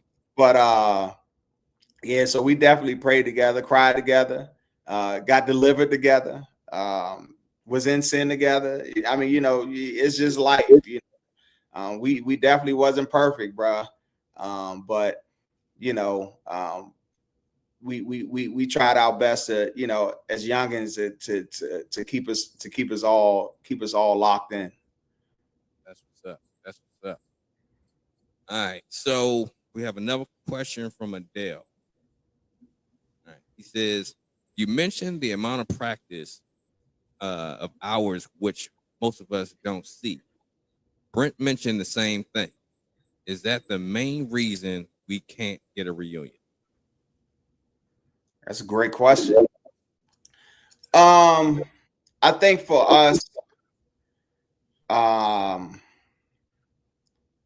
think when Reggie passed, it really took a toll on us and not having him there, because Reggie was the heart and soul of that music, right? Could we do it still? Of course, right? Well, everybody old now, you know what I'm saying? Like, I mean, again, this is our 15th year anniversary, literally today. But it's like no Reggie, bro. You know what I'm saying? Like that joint hurt. You know what I'm saying? Like, and so, you know, we thought about doing some stuff, you know, in remembrance of him. I think we it was probably like our 10 year. We try to do something, and our times just don't align. Like I was just like, again, like I told you, I do this basketball coaching thing. Like my kids and tutoring, like it's like we all over the place. I probably got like one free day, which is like today, which is like, but it's normally my family day. But weekend playing basketball, I'm in tournaments, you know what I'm saying? Like I just think no one has time. Um, do I want to do one day? For sure, for sure.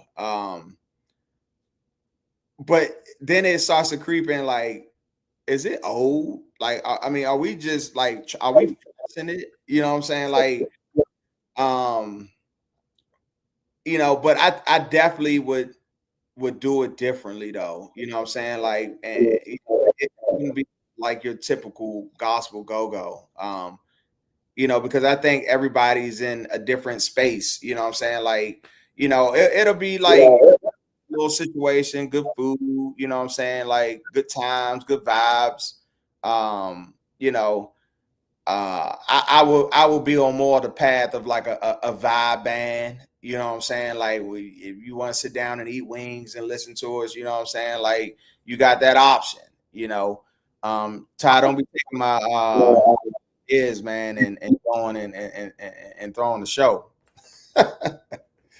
Hey, you never know what can happen, my brother. You never know what can happen, my Never brother. know. Never know. So let me ask you this. We got another question from the chat, right? Yep. It's regarding the reunion. Adele also asked, why was the Warner Band reunion canceled? Yeah, so that was the 10 year. That was a 10-year. And the funny thing is, we practice. We practice. This was, we had some coming too, dog. Like I remember on that David Dance joint, like we came in. Now this is when that I like the cha cha. Like that's when that song just had recently came out. And then we threw that joint in the David Dance with off the man, that joint was just rocking, dog. And I'm like, dang, this is it, bro. Like we got some hits, you know what I'm saying? Like, and we remixed a lot of stuff. And then you just looked up, dog, and we again. It was never like a reason behind it. Like it was, nobody was beefing, nobody was like, you this person. It was just like we just didn't have the time. Like no one, like it's so hard. So 10 years, I mean, was that 5 years ago? Like we was probably, everybody's kind of getting in their prime of doing whatever they're doing at like 28, 29, you know what I'm saying, 30. Like it's hard to find adult, like bands that still playing today. Like Backyard and them, like y'all like 45, dog, and y'all still got time to like have practice. You know what I'm saying? Like, but if you now, that's if you stay together, right? When you not a band no more and you ain't played, and I think what won the band, we went from 2010 to like 2014, maybe 2013, 2014. So, you got, and then now you're talking about, boom, what was like 2020? Like, that's 6 years removed of just practicing. So to get everybody back together is truly hard. It's truly hard. It's truly hard to kind of get everybody back together, dog, and make sure it's not garbage. Because like the musicianship for real, like let's just say for instance, like again, rest in peace, Neil. Like his funeral, like when XIB played there, we did one practice, 4 hours, and went in there, and the internet went crazy. You know what I'm saying? Like, but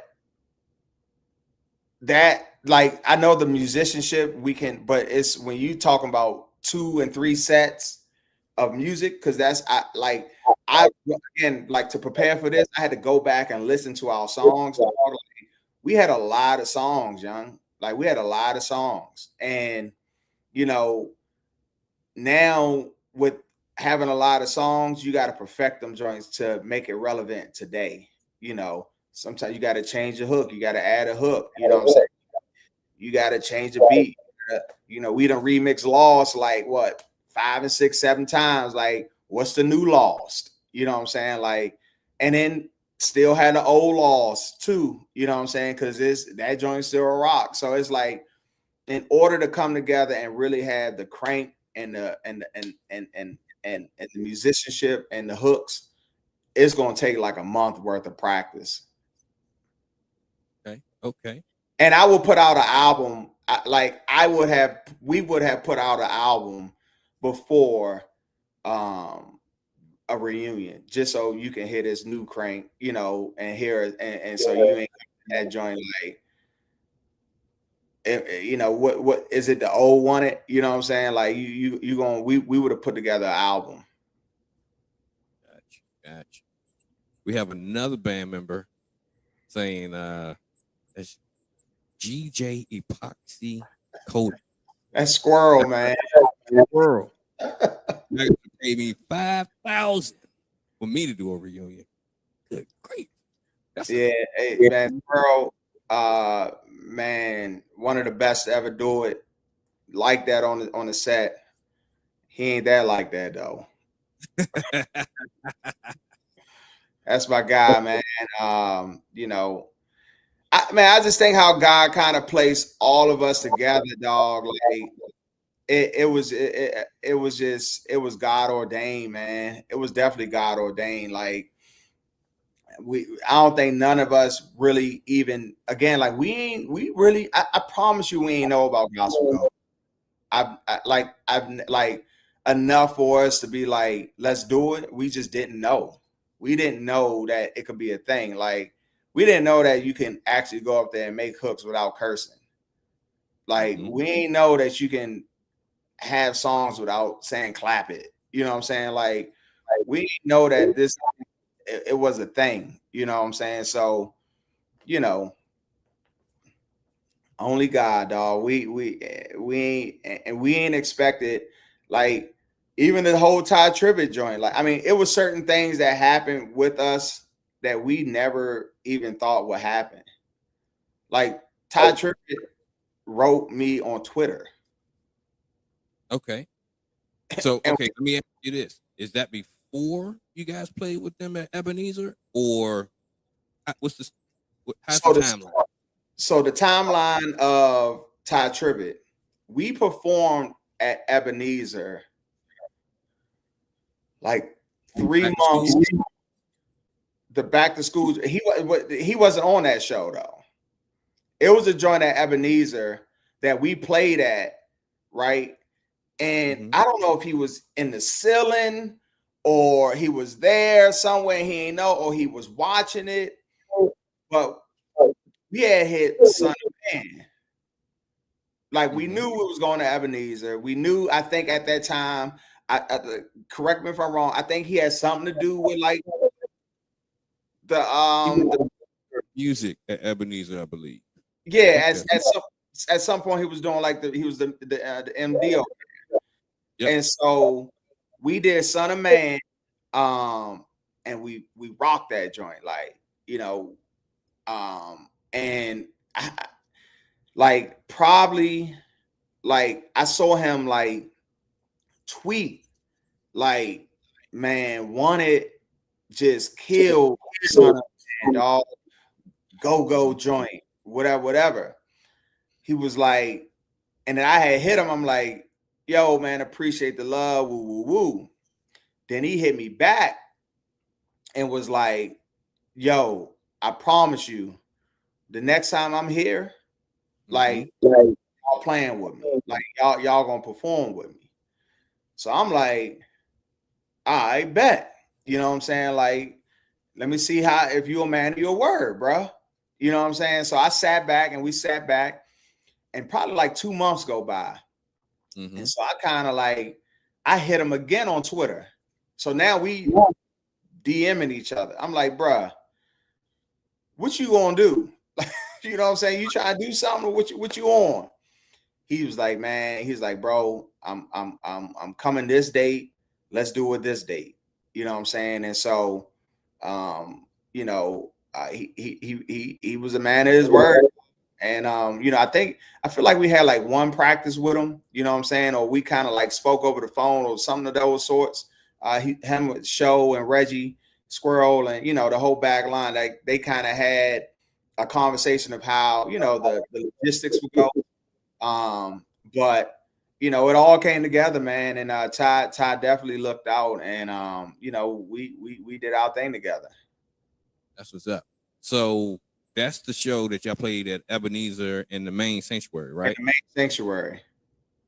True. Yeah, that video, people still comment on that video today. Like, it's been a wide ranging set of comments, whether they loved it or people from other areas, they don't quite understand. Right? Yeah. But that was a good night. So did y'all ever talk about doing anything else with that? So I think like I hear the gospel go and I you know, like I've heard Brent kind of speak on things, and you know, certain people. One thing that I knew, and we, you know, Show and I, and you know, like we knew what go was capable of doing. And we knew what it wasn't capable of doing, right? And so that's why we never ever really went in and was like, man, we about to do original songs, right? Because we saw that path before. Like,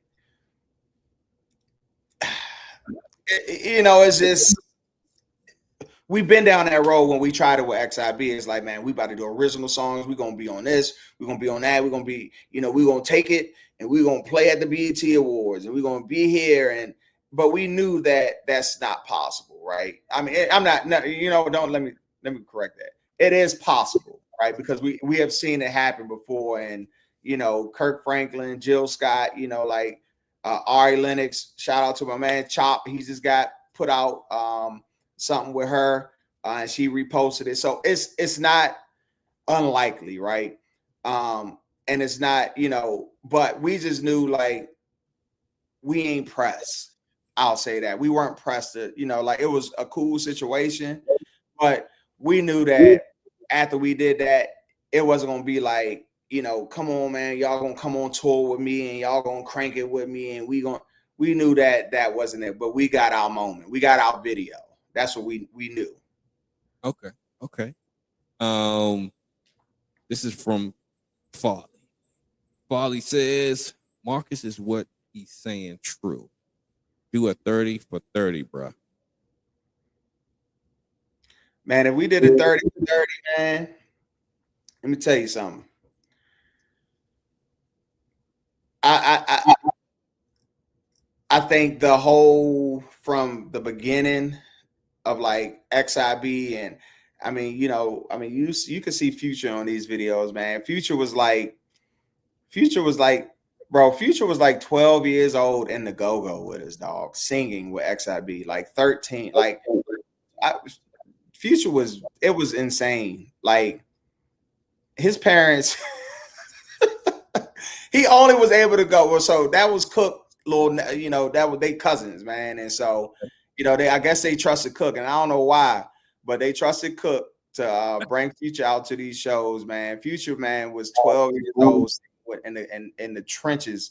Brian Manor, if you look at that XIB Brian Manor joint when we did the Battle of the Bands, like that's Future on that joint singing. You know what I'm saying? Like, so Future now he got his own thing, man, where Future is like so talented, like he's so gifted, and musically, dog, like singing, keyboard, like it's nothing that he can't do. But the crazy thing about all of this is like, it's really off the back of Reggie, bro. Like, I don't think you really understand like how gifted Reggie was to the industry. Like, our old keyboard player Low with XIB. Low was the singer. He sung, and Low told Reggie, I want to play the keyboard. One summer, Reggie taught Low. Now, Low's never played the keyboard. He taught Low how to play the keyboard in one summer, and Low became like the number one, like our lead chord for XIB. You know what I'm saying? Like Reggie was just that, he was just that great. You know what I'm saying? And so, the 30 for 30 will be crazy, dog. Like the stories, you know what I'm saying? Like I'm missing a million other things that has happened, with the band, you know what I'm saying? Like stories that I know that they will remember for sure. Sounds like we have to set up a part B to this. What do you think? Man, I think it'll be dope. I think it'll definitely be dope. Let's do it. So let me ask you this. If there is anything that you can do different going back to when you played and won it, what would it be? That's a great question. And I think it's only one. I think it's one thing. I think I would have did a show with XIB. Okay. I think I would have did it. I think I would have did a show at a neutral place. Future is Future's funny, dog. I think I would have did a show at a neutral, like at a CFE, Icon, Ty. Well, the Ty was done back then, but CFE, Apparel. I think I would have did a show with XIB or Reaction, whoever, like all the bands that was out at that time. Because again, now hindsight is 2020. I don't know if we all were spiritually fit or ready to be in the environment, because Banger would have probably jumped off the stage and jumped behind a girl butt or something in the middle of the show. You know what I'm saying? Like, you just never know what, so we wasn't really ready for real, maybe, who knows? But I do think if we would have really got spiritually equipped to go back, I would have did a show with them, man. And because at the end of the day, Jesus, like, he ain't just keep saving the same people. He went in the trenches, you know what I'm saying? And so, I think I would have went in the trenches and shared the gospel with that crowd. That's what's up. That's what's up.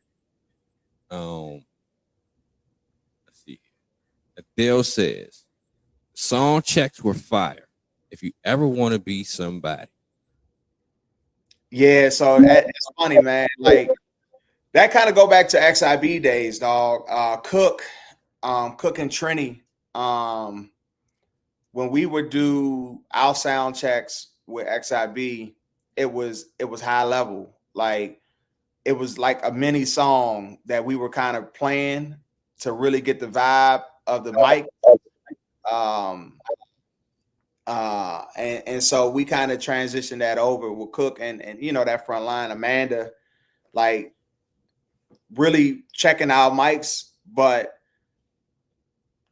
again, Reggie, like, whatever, like, and it would just be a vibe, like, whatever they felt like singing, like, Reggie will catch it, Future will catch it, Dre will catch it, and they just playing behind it. And if Squirrel will come in, and then Charlie will come in, and then, you know what I'm saying, like, the joint will start cranking so hard, it's like, ho, like, we that's only the sound check, you know what I'm saying? But that joint would, that joint will rock, though. So check this out. Squirrel says, we need to do one more CD for Reggie.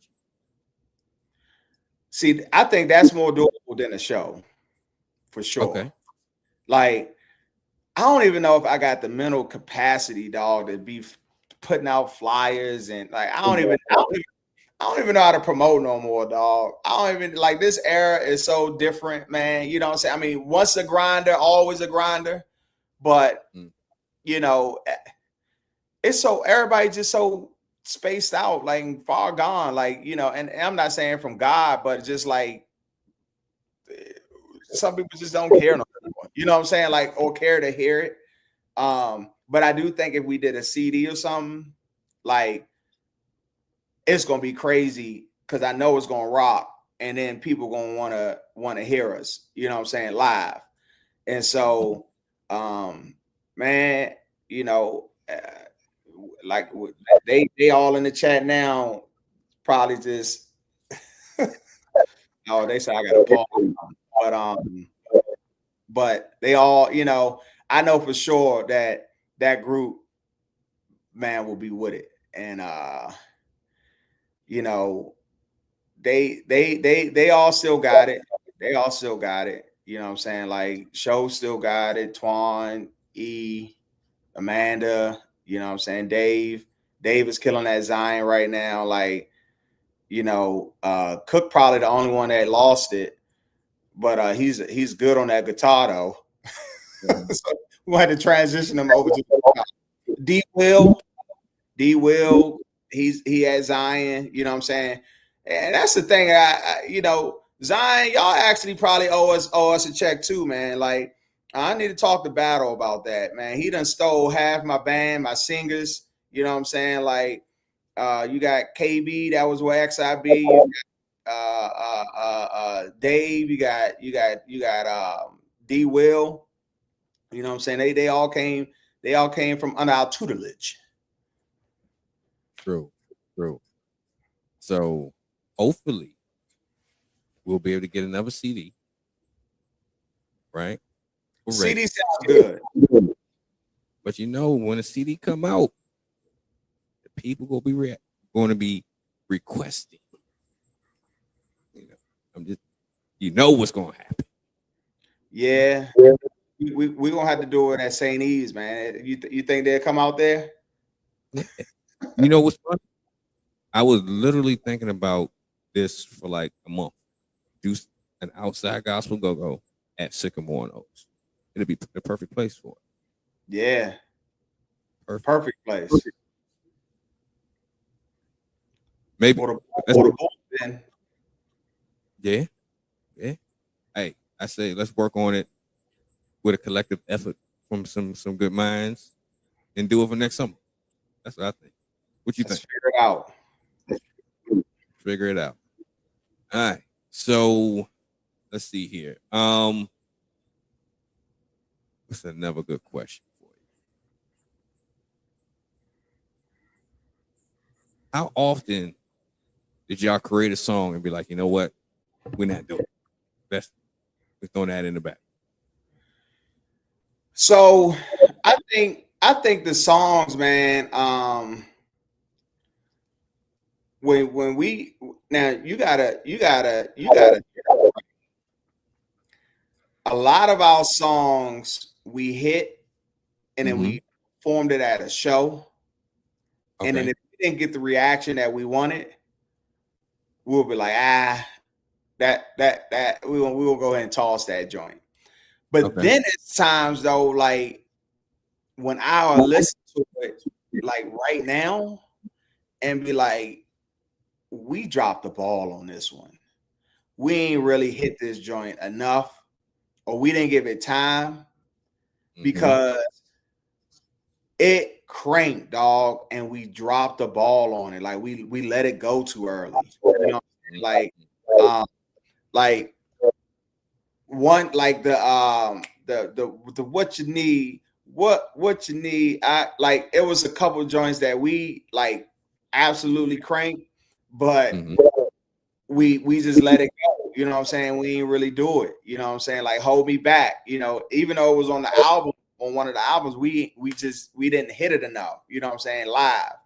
So, and then there will be some joints when you in that, like, when you in your bag and you in the studio and you grinding it out. Then I think at that point we had kind of like transition. We were practicing at Pastor Key and Lady Key Church over in Forestville.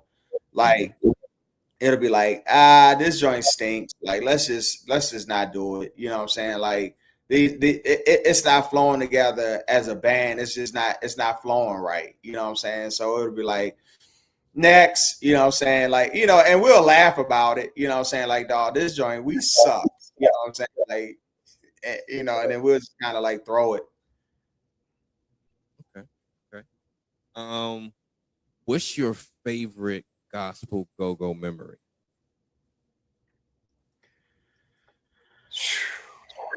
Man, my favorite gospel go-go memory, honestly, it's got to be May 8th.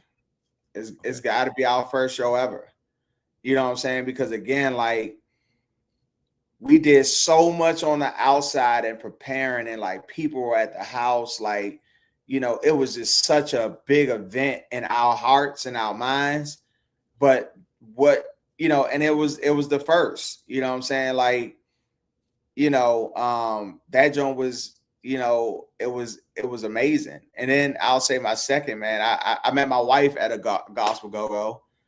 So that's what, she should be first, but I'm, for this purposes, I met my wife at a gospel go-go, dog. And, now this 14 years later, dog. And, you know what I'm saying? We still married, 2 kids, you know what I'm saying? So that was a great memory.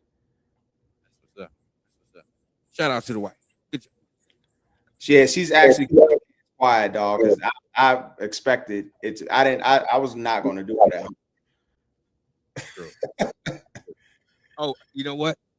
I gotta say that is a dope backdrop Appreciate because you, dog. My you man. know. So I'm probably this is now. So I've been in this house now for like 7 years, 8 years. I probably wouldn't have did it, but I mean, this is my man cave. So, my boy JJ, he actually used to be the bass player for XIB back in the day. He's an artist, and he came over and you know, um, painted up my Ace wall.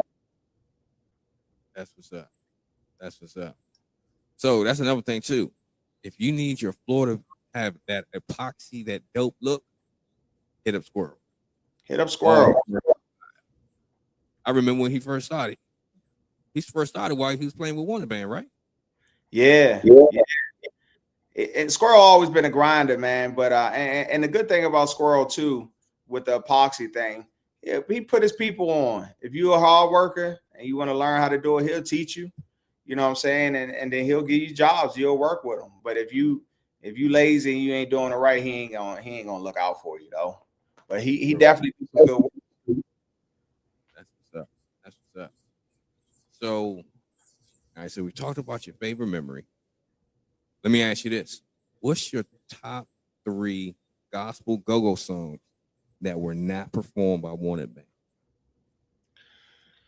That's a great question. So my first joint, number one, and I think that this brother is the gospel go lead Mike is 2.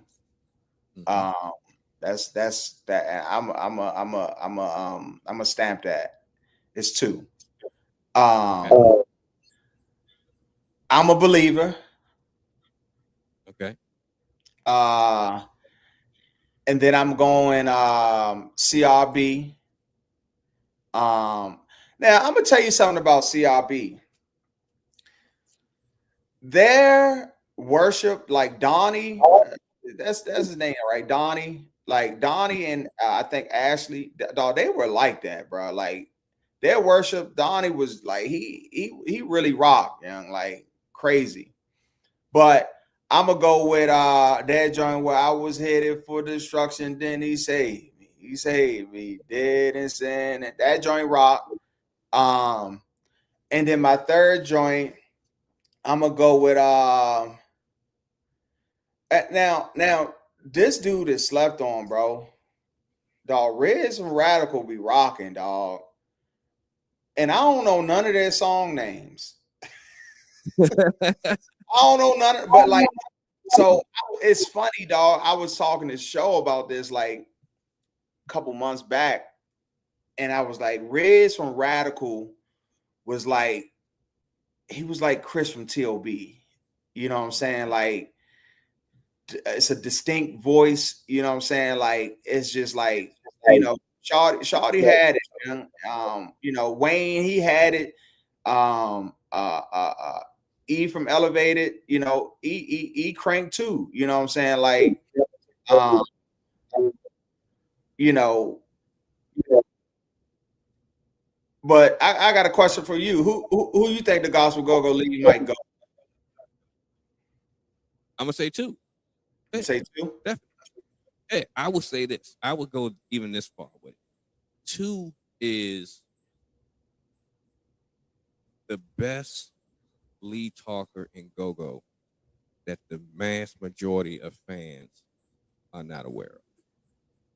Because Mm. he would go on stage if he was doing regular go-go with the energy and his creativity and timing, he would destroy a lot of lead mics. A lot. Yeah. Yeah. Yeah. Too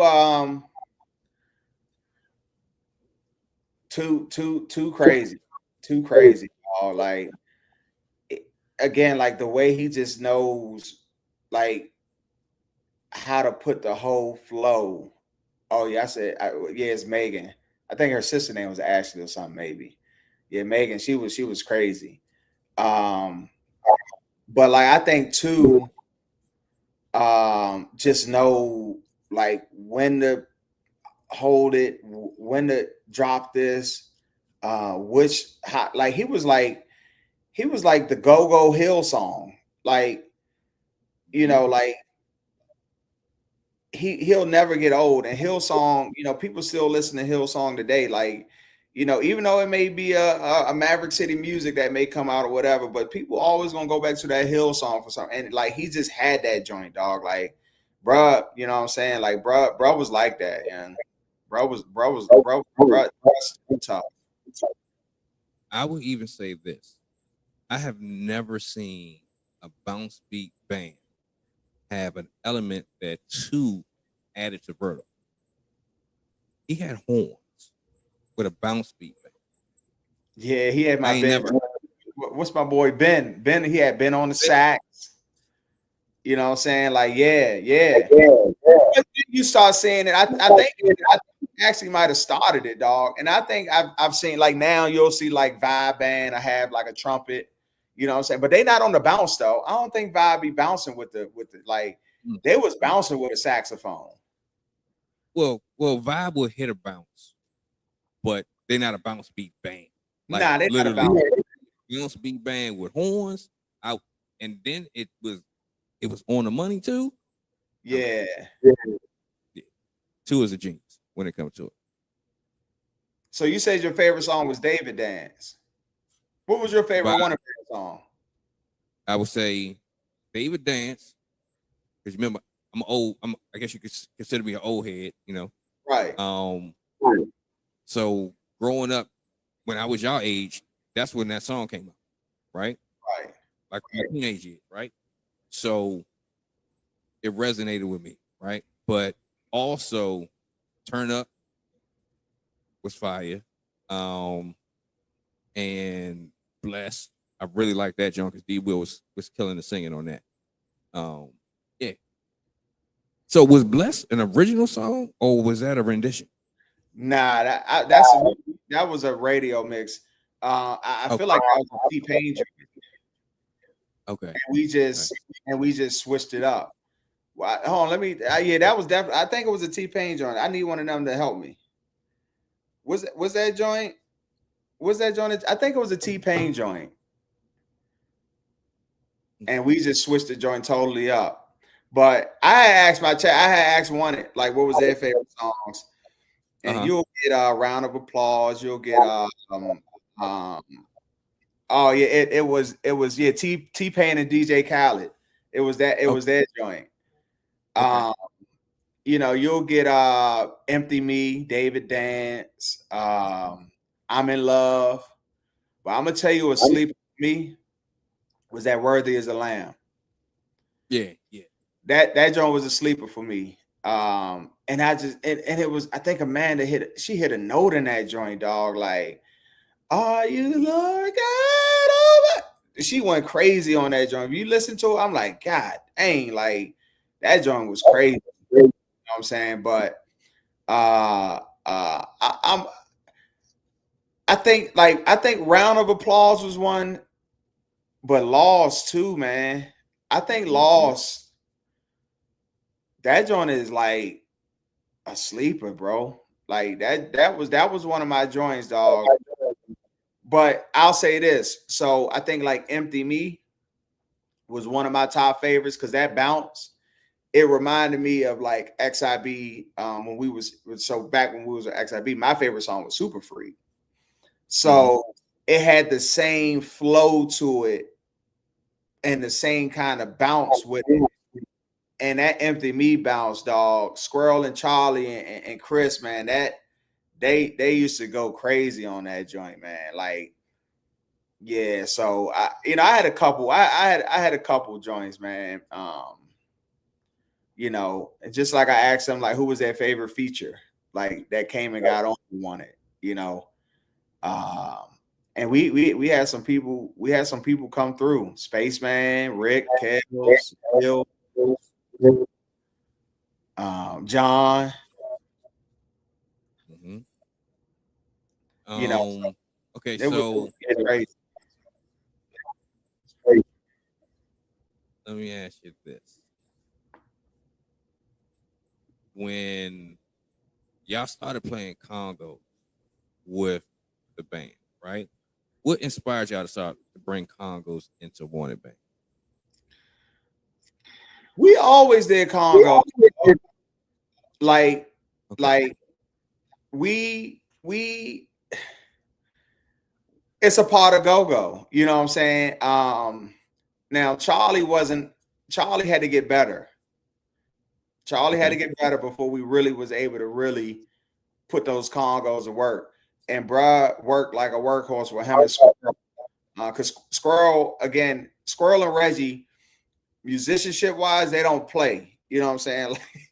Like Squirrel will get up off the drums and like, no, bro, like this is how this is, because he was able to do all three congos, bollies, and drums, but he just played the drums with us. So if it didn't sound to part, you know what I'm saying? Like it's all a part of like the growth of being in a band, man. Like I think to like Charlie when he was with us, I think he had came from another band that was like up and coming back in the day, secular joint. I think they were like terrible, you know what I'm saying? So he really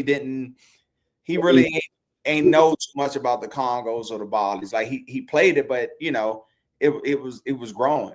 So once he got to that level, and then we saw like sliding those congos in on the opening songs, you know what I'm saying, or the sound checks, you know what I'm saying. Like we knew we had to get it in there though, you know what I'm saying, because we was all timbali grooves and bounce beats, you know what I'm saying. Like Charlie rocked on them bollies, but we had to get them right on them congos.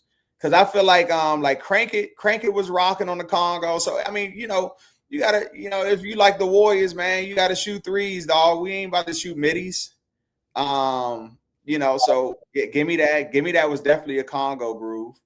I remember we did Give Me That. And the lights went out. We were out what's that church? First Baptist Glen Arden was doing like a youth retreat. And we was playing out there, and it was probably like 500 kids, dog. And we had stayed the night at the youth retreat and all that, and we was playing that night, and and then we just was, Charlie was rocking on the congos on the Give Me That. And so, that Congo, man, like that drum was show to talk on the Congo, because I think it was a thing for him too, man, where people didn't think he was. Yeah, we was in Pennsylvania. People ain't think that he could really, he couldn't really talk over that Congo, but or hold a pocket. And so sometimes you gotta show them. Sometimes you gotta pop out and show them. True.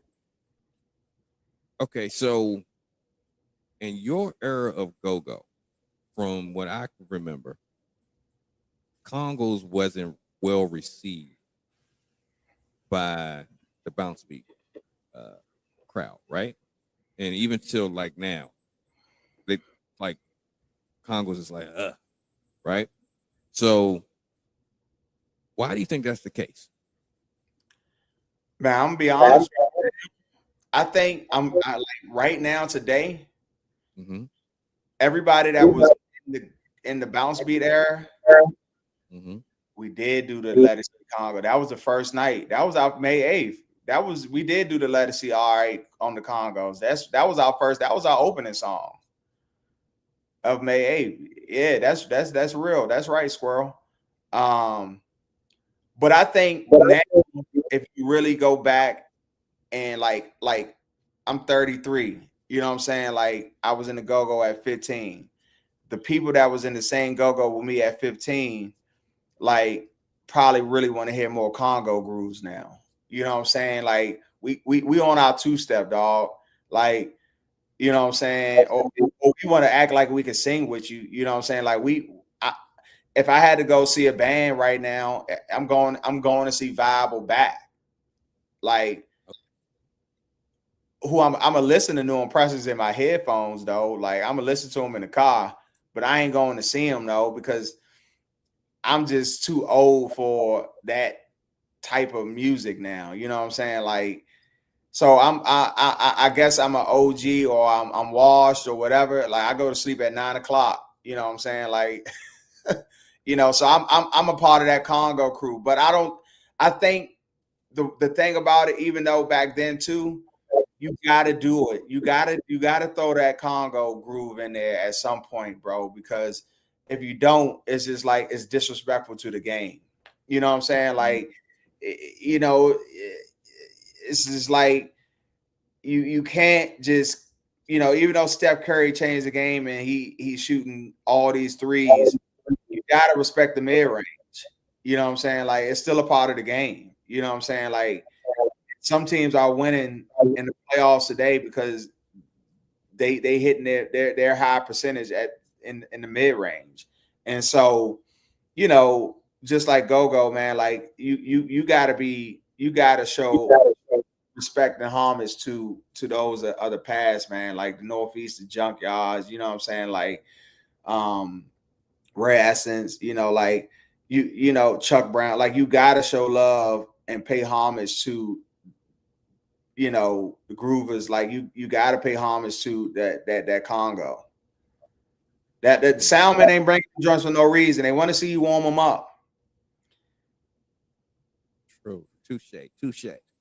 So now I got a question, right? Because I don't feel like people really understand, and this is, I'm not, prior to Wanted Band coming on the scene, because again, you were around, like, was there a thing of like, did people know about Rio, or did they use that type of sound? Did they have a Deuce 9? What sound man was doing? Like, who was doing that sound engineering back then? okay, so back when we were playing, so in the 90s, we were using Rio and like the late 90s and Icy Ice. So pretty much Icy Ice and Rio, they had the big systems, right? Right. So Icy Ice, he started the Complex, right? So yeah, we was using it. It's just a matter of if it fit in the budget and if crowd that you were expecting, would that be overkill for your crowd? Gotcha. So if you're expecting a small crowd and you got Rio, we might blow them out the room, right? So it just depends on who was playing and what their sound needs are. So before Wanted, right? Like CRB, they were already here, and so you were around during that time, right? Like who was doing the shows? Just playing at churches or like? So I think before I started throwing the shows, and when DK started throwing shows, they were pretty much playing on church systems, right? But then when we started throwing the shows, then we would get the bigger systems. But it really depended on where you was playing at. That would determine if you was going to get a Rio system or if you get music. Yeah, it all depends. But I know when CRB started like really, really going around the same time that y'all, both of y'all picked up at about the same time, right? They wouldn't play on nobody but Rio. Right. So yeah, it just depends. It depends on what the band needs and what they want. Interesting. Yeah. So what was Rio's reaction to Wanted Band? Because he's always loved gospel go-go. Man, Rio, the GOAT, he loved us, dog. Like, and he actually was at the point, and sometimes it's all talk, but Rio stood on it though. Like, man, I'm tired of actually putting my systems in, the regular go-go's. You know what I'm saying? Like he was sick of it. Man, Rio to the point, man. Like I said, like we'll pay Rio for 2 hours worth of time, and Rio will literally let us stay in that joint for like 6 hours. Like when we were doing albums, like literally he would let us stand there for 6 and 8 hours. Like Reggie, like when I'm telling you, Reggie was like living at Rio joint, ensuring that our album was top tier, mixing in his room and you know, like with no Rio wasn't charging, you know what I'm saying? Like, and so Rio and Reggie kind of really built like a friendship, man, like where Rio just kind of like allowed us to be us off, you know, off the Reggie sitting and just learning from Rio too, you know. And so Rio, you know, man, would super look out, man, like with prices, with you know, when he came out, if he had one of his, you know, systems that didn't boom, he knew what we wanted, you know what I'm saying?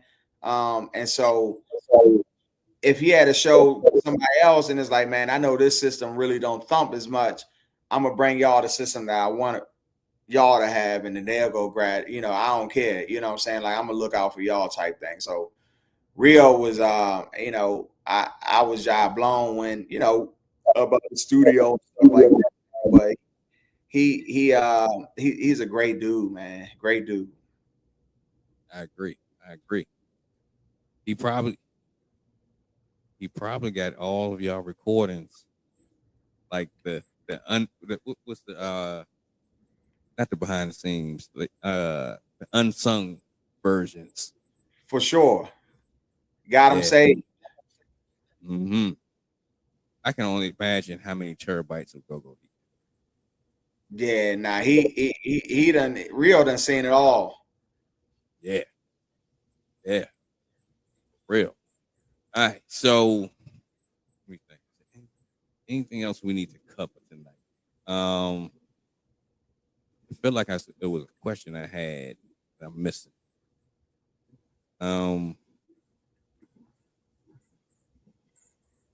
Okay, so what song is mostly requested of y'all when y'all play? Man, I'm always go with I'm gonna probably say David Dance, uh Mm-hmm. Round of Applause, um and Lost. Okay. Like people used to come up to us like, man, seen that jump, where would I be? Like, you know what I'm saying? Like it was funny, dog. Like I think those were like our three main, like, I ain't even gonna say those are the we had a couple, we had a lot of hits, man. Like we had a lot of hits in my eyes, like that you know, really everybody will ask for, you know what I'm saying? But you know, those three, they loved all Lost versions, but they always wanted to hit an original joint too, though. They always wanted to hit an original joint. And then when we kind of start growing up with David Dance, like when we used to do the whole little choir joint with the David Dance, like I would, like everybody loved that joint, like, and they was doing the whole choir with us, you know what I'm saying? Like, so David Dance really became like a situation. That's what's up. I got your back too, though. I got your back. Yeah. That was a sleeper joint that people love that joint too. Yeah. But of One joint course, that everybody wanted to chop though. Everybody wanted to chop. Chop train. I'll probably say chop train, bro. I'm glad that you said that. That was my question. Where did chopping actually come from? Who started doing The true originator of chopping that? Yeah. is Black from TOB. Okay. Black started the chop.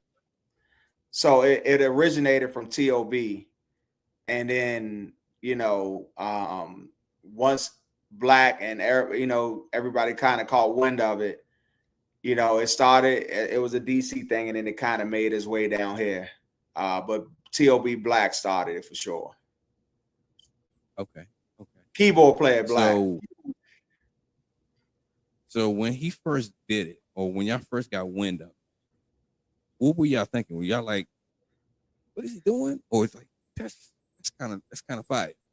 So you got to think. So back then, it wasn't like the bounce speed was a little quicker. So you remember Chris, chop them up, chop, chop, chop them up, chop, chop, chop.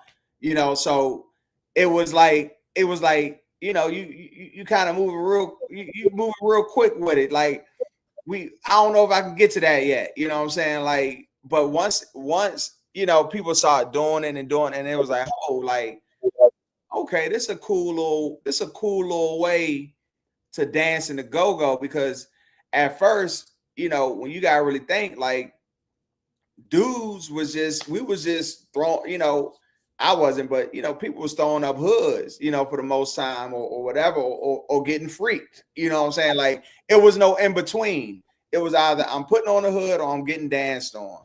You know what I'm saying? So what else is out there that the dudes can do, you know what I'm saying, in order to have some more fun in the go-go? You know what I'm saying? Like, then the chop came, you know what I'm saying? And then my guy, Big Troy,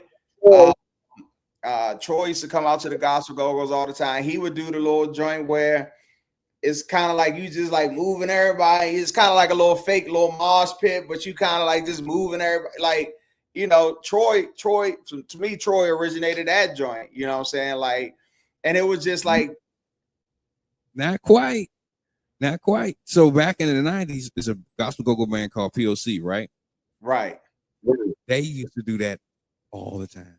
So that has it's been around.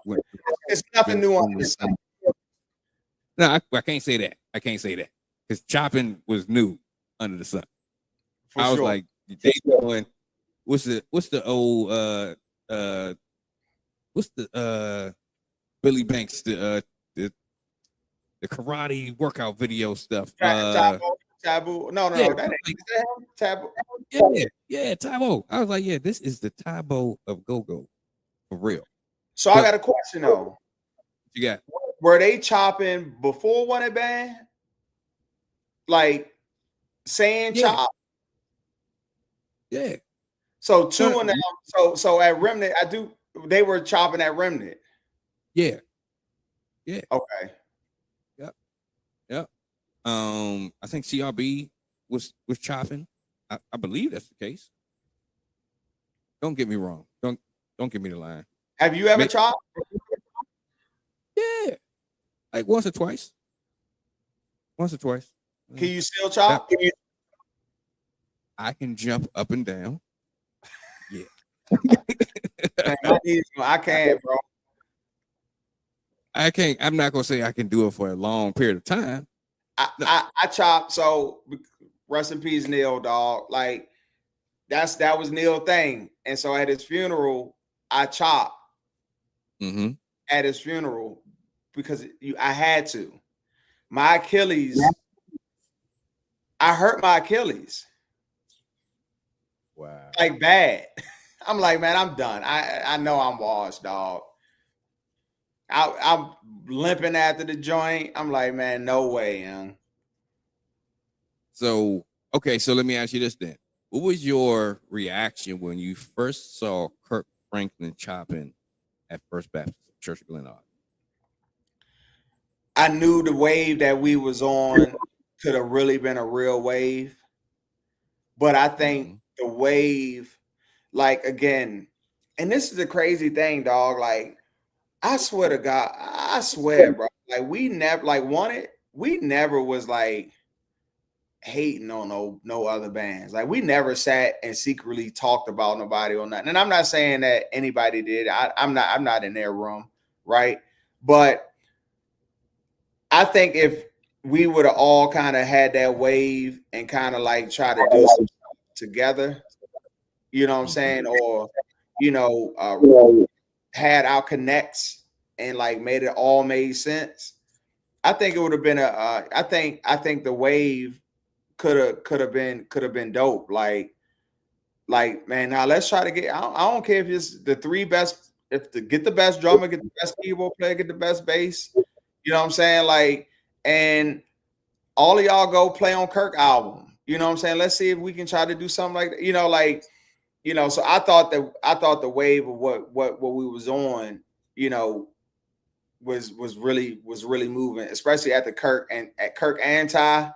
You know what I'm saying? Like Jesus said, like when we had Kirk and Ty, you know what I'm saying? Like I think we should have took advantage of that. Yeah, definitely probably should have stepped on the gas a little bit more with that. Yeah. But God know what he's doing. Maybe he was like, hey, I ain't ready for that. Who knows? Yeah. Yeah. Just some we want to shout out everybody that's watching on all the various platforms. So Instagram is going, Facebook is going, YouTube is going. So a couple things from some folks over on Instagram. Let's see here. So sunflowers at sunset. They were talking about the Mafia game. They was talking about let's see here. The beginning of David Dance was epic. Newtown Smoke Storm 202. All white party was my last show. A night to remember. He was playing congos with Vertical at the time. So yeah. Okay. About 35 cents. Let's see here. What else we got in here? From Big Ron, the boss, Mission brought bounce beat to Gospel Go-Go. That's true. They was the very first band that played bounce beat in Gospel Go-Go. Mission? And, oh, go ahead. No, Mission. So no, go ahead. But before we came, who were the Gospel Go-Go bands? Mission, Vertical, and CRB? The bounce beat era, it was Mission, it was Vertical, CRB, and I think Radical had just started. Yeah, Radical had just started when I started throwing Gospel Go-Go. And so then it was just like, yeah, I was one of the last bands. Yeah. Okay. Yep. Yeah, but it was in that era. It was like so many bands that just popped up that summer. It was so many bands. You had bands in Lexington Park, all the way down to you had bands in Waldorf and Bowie and Temple Hills. Bands were just popping up everywhere. Because you got to think, like, I can do church. Like my mom will let me do church. My dad will let me do church. So once you see that, once they saw like a collective group of like cool individuals of Mission, CRB, Vertical at the Remnant, you know what I'm saying? Like people saw getting wind of it, you know what I'm saying? Like the CRB, Vertical and that Remnant crowd, bro, like it's man, they had it, bro. They had thousands coming out, dog. Yeah. And let me ask you this. If you can put together a bounce beat backline, right? That no Warner band members, who would be on your backline? That's so I know I'm getting Kurt on the keyboard. Okay. I'm getting Kurt on the keyboard. What's his name? K Smooth or what's the CRB lead guitar? Uh-huh. I'm getting him on the lead. Timbales. I'm gonna go crank it. Or I'm gonna put crank it on the congos.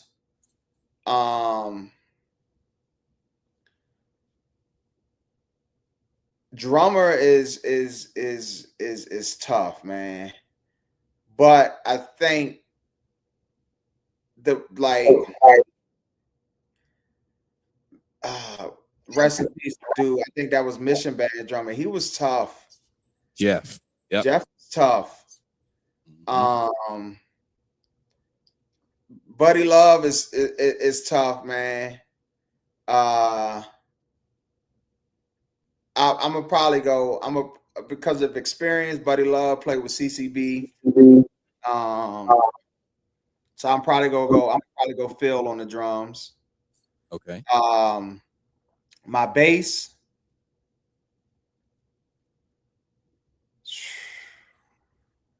A lot of heat. Yeah. Yeah, my man was tough, bro. I don't know his name, but he was tough. I used to try to steal him from them. Whenever we had one, he was tough. I need another keyboard player though. Oh yeah, I'm definitely going because the Davies brothers played Remnant, right? Didn't they play with Vertical? Jaws Davies and them. I feel like one of them brothers played with Vertical, and they crazy. On the keys, they design keyboard music directors now. So that's gonna be my back line. My front line though. Yeah, who you got? I'm going Donnie as a singer. Okay.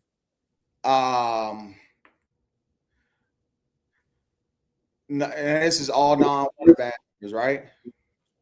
All non-Wanted band. All non-Wanted band members. I'm actually gonna put Riz at the 2. Okay. Riz at the 2. I'm gonna let 2 gonna be the lead.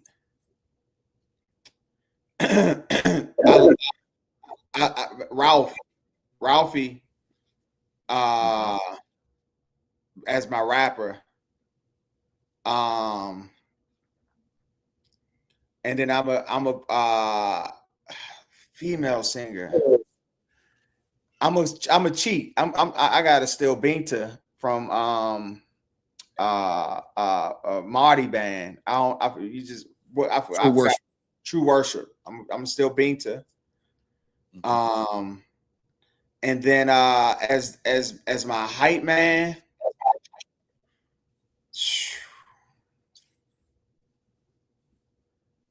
dang, I don't know. Hold up. I think I'm gonna put Wayne as my 2. I'm gonna put Wayne as my 2, and I'm gonna put Riz as my hype. Okay. Yeah, that will be a fire band for real. All right. So because Brent really deserves to be in there, but his voice is so powerful, he gotta be the one. Like Brent ain't a 2. Brent can't be a 2 or a hype because his voice is too powerful. But I can't put Brent over 2 as my lead. Okay. So I guess that's 1A and 1B. As my lead for sure. True. Okay. All right. Okay.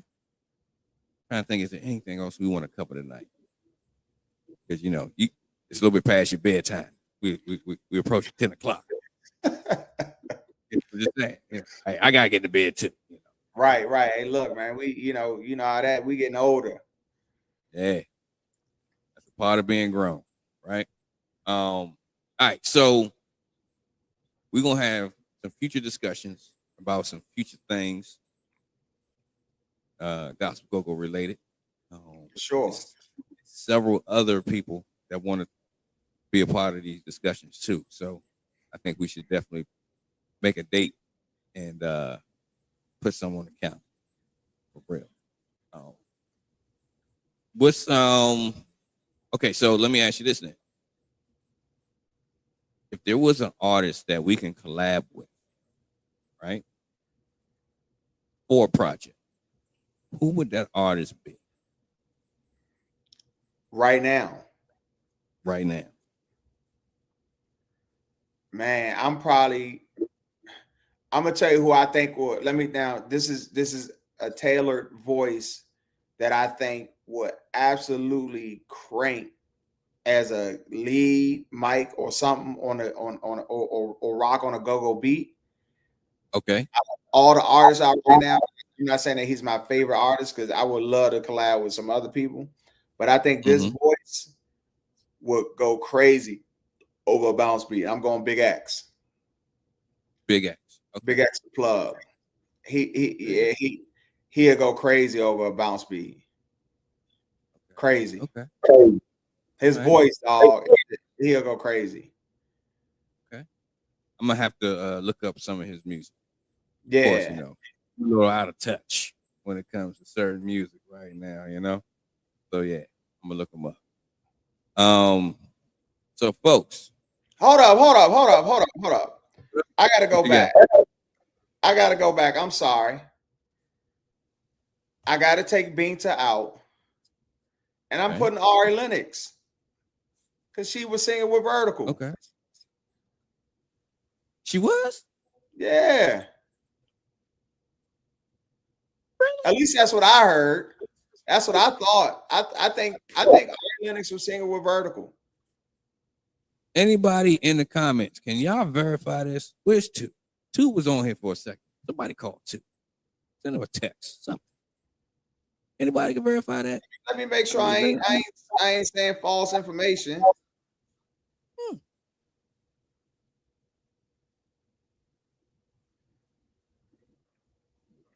We're gonna figure this out. Let me see. I don't know. Around what year do you think that was? That was before I was in the gospel go-go's. That was right. But I feel like Ari, it's facts. Yeah, it's a fact. Ari sung with Vertical, like 07, 08. Okay, so yeah, we gotta figure some stuff out. We gotta put some pieces together. Yeah. Who? Hey, I learn something new all the time. Every time we have I'm bringing Ari. She gonna be the lead mic and everything. True. All right. So, folks, this has been another discussion, another conversation with another key individual from Gospel Go. Ace, the manager of Wanted Band, has shared some really, really good stories behind the crank. So, just so you know, this is not the end of this conversation. We definitely will be having a part two, a 2.0. I'm a phone friends on that one, man. You got to get how many screens can you get up here at one time? We can do 9 total, so we can add 8 people on at a time from the band. So we're gonna get it right. We're gonna have a but it's got to be controlled because everybody gonna be wanting to talk over. But now we definitely gotta do this again, dog. And I truly appreciate you. You know what I'm saying, reaching out and man, love the conversation, dog, for sure. Hey, anytime. I'm glad you was able to be a part. That's on 100. So if y'all want to hear more Wanted Band music, right? Their music is still, you can still listen to it on YouTube. They got all their music on YouTube, right? But you can also listen to it on Gospel Go 411. We have a 24/7 radio station, and you can request the music or just listen to it when it comes in the queue. So we are thankful for these brothers and sister from Wanted Band. Thank you, Ace, for pulling up. And is there, matter of fact, how can they find you on social media? And also, how can they find more information about what you're doing with basketball? So Maryland Stealth is the AAU basketball program that I run. And so, you know, Aaron Ace Perry, Cook is stupid, man. Is the IG dog. But, you know, I ain't doing nothing special. You don't even gotta follow me. I'm a family man. I'm washed. I love my wife, love my kids. I ain't doing nothing special. But if you want to support my AAU program, man, Maryland Stealth, you know, we got an 11, 10, 9, and 7U. You got some little youngers out there, you know, can hoop and want to be under a good dude, good character, good family situation. That my son is on here watching. He should be asleep. You know, go follow his YouTube page. How about that? Go follow my son YouTube page, Ashton Perry. Look at his highlights and look at his grind from when he wasn't really good into he's grown a whole lot. So yeah, that's it, man. All right. So again, salute to the whole Wonder Band, dog. Happy anniversary, y'all. 15 years today. You know, all the behind the scenes, y'all been on this joint, and I'm like 150 chat messages behind. Dog, none of this would have been possible without those dudes and without those ladies, man. Like that was a special time, man, and that's something. And those are it's family for life. You know what I'm saying? It's definitely family for life.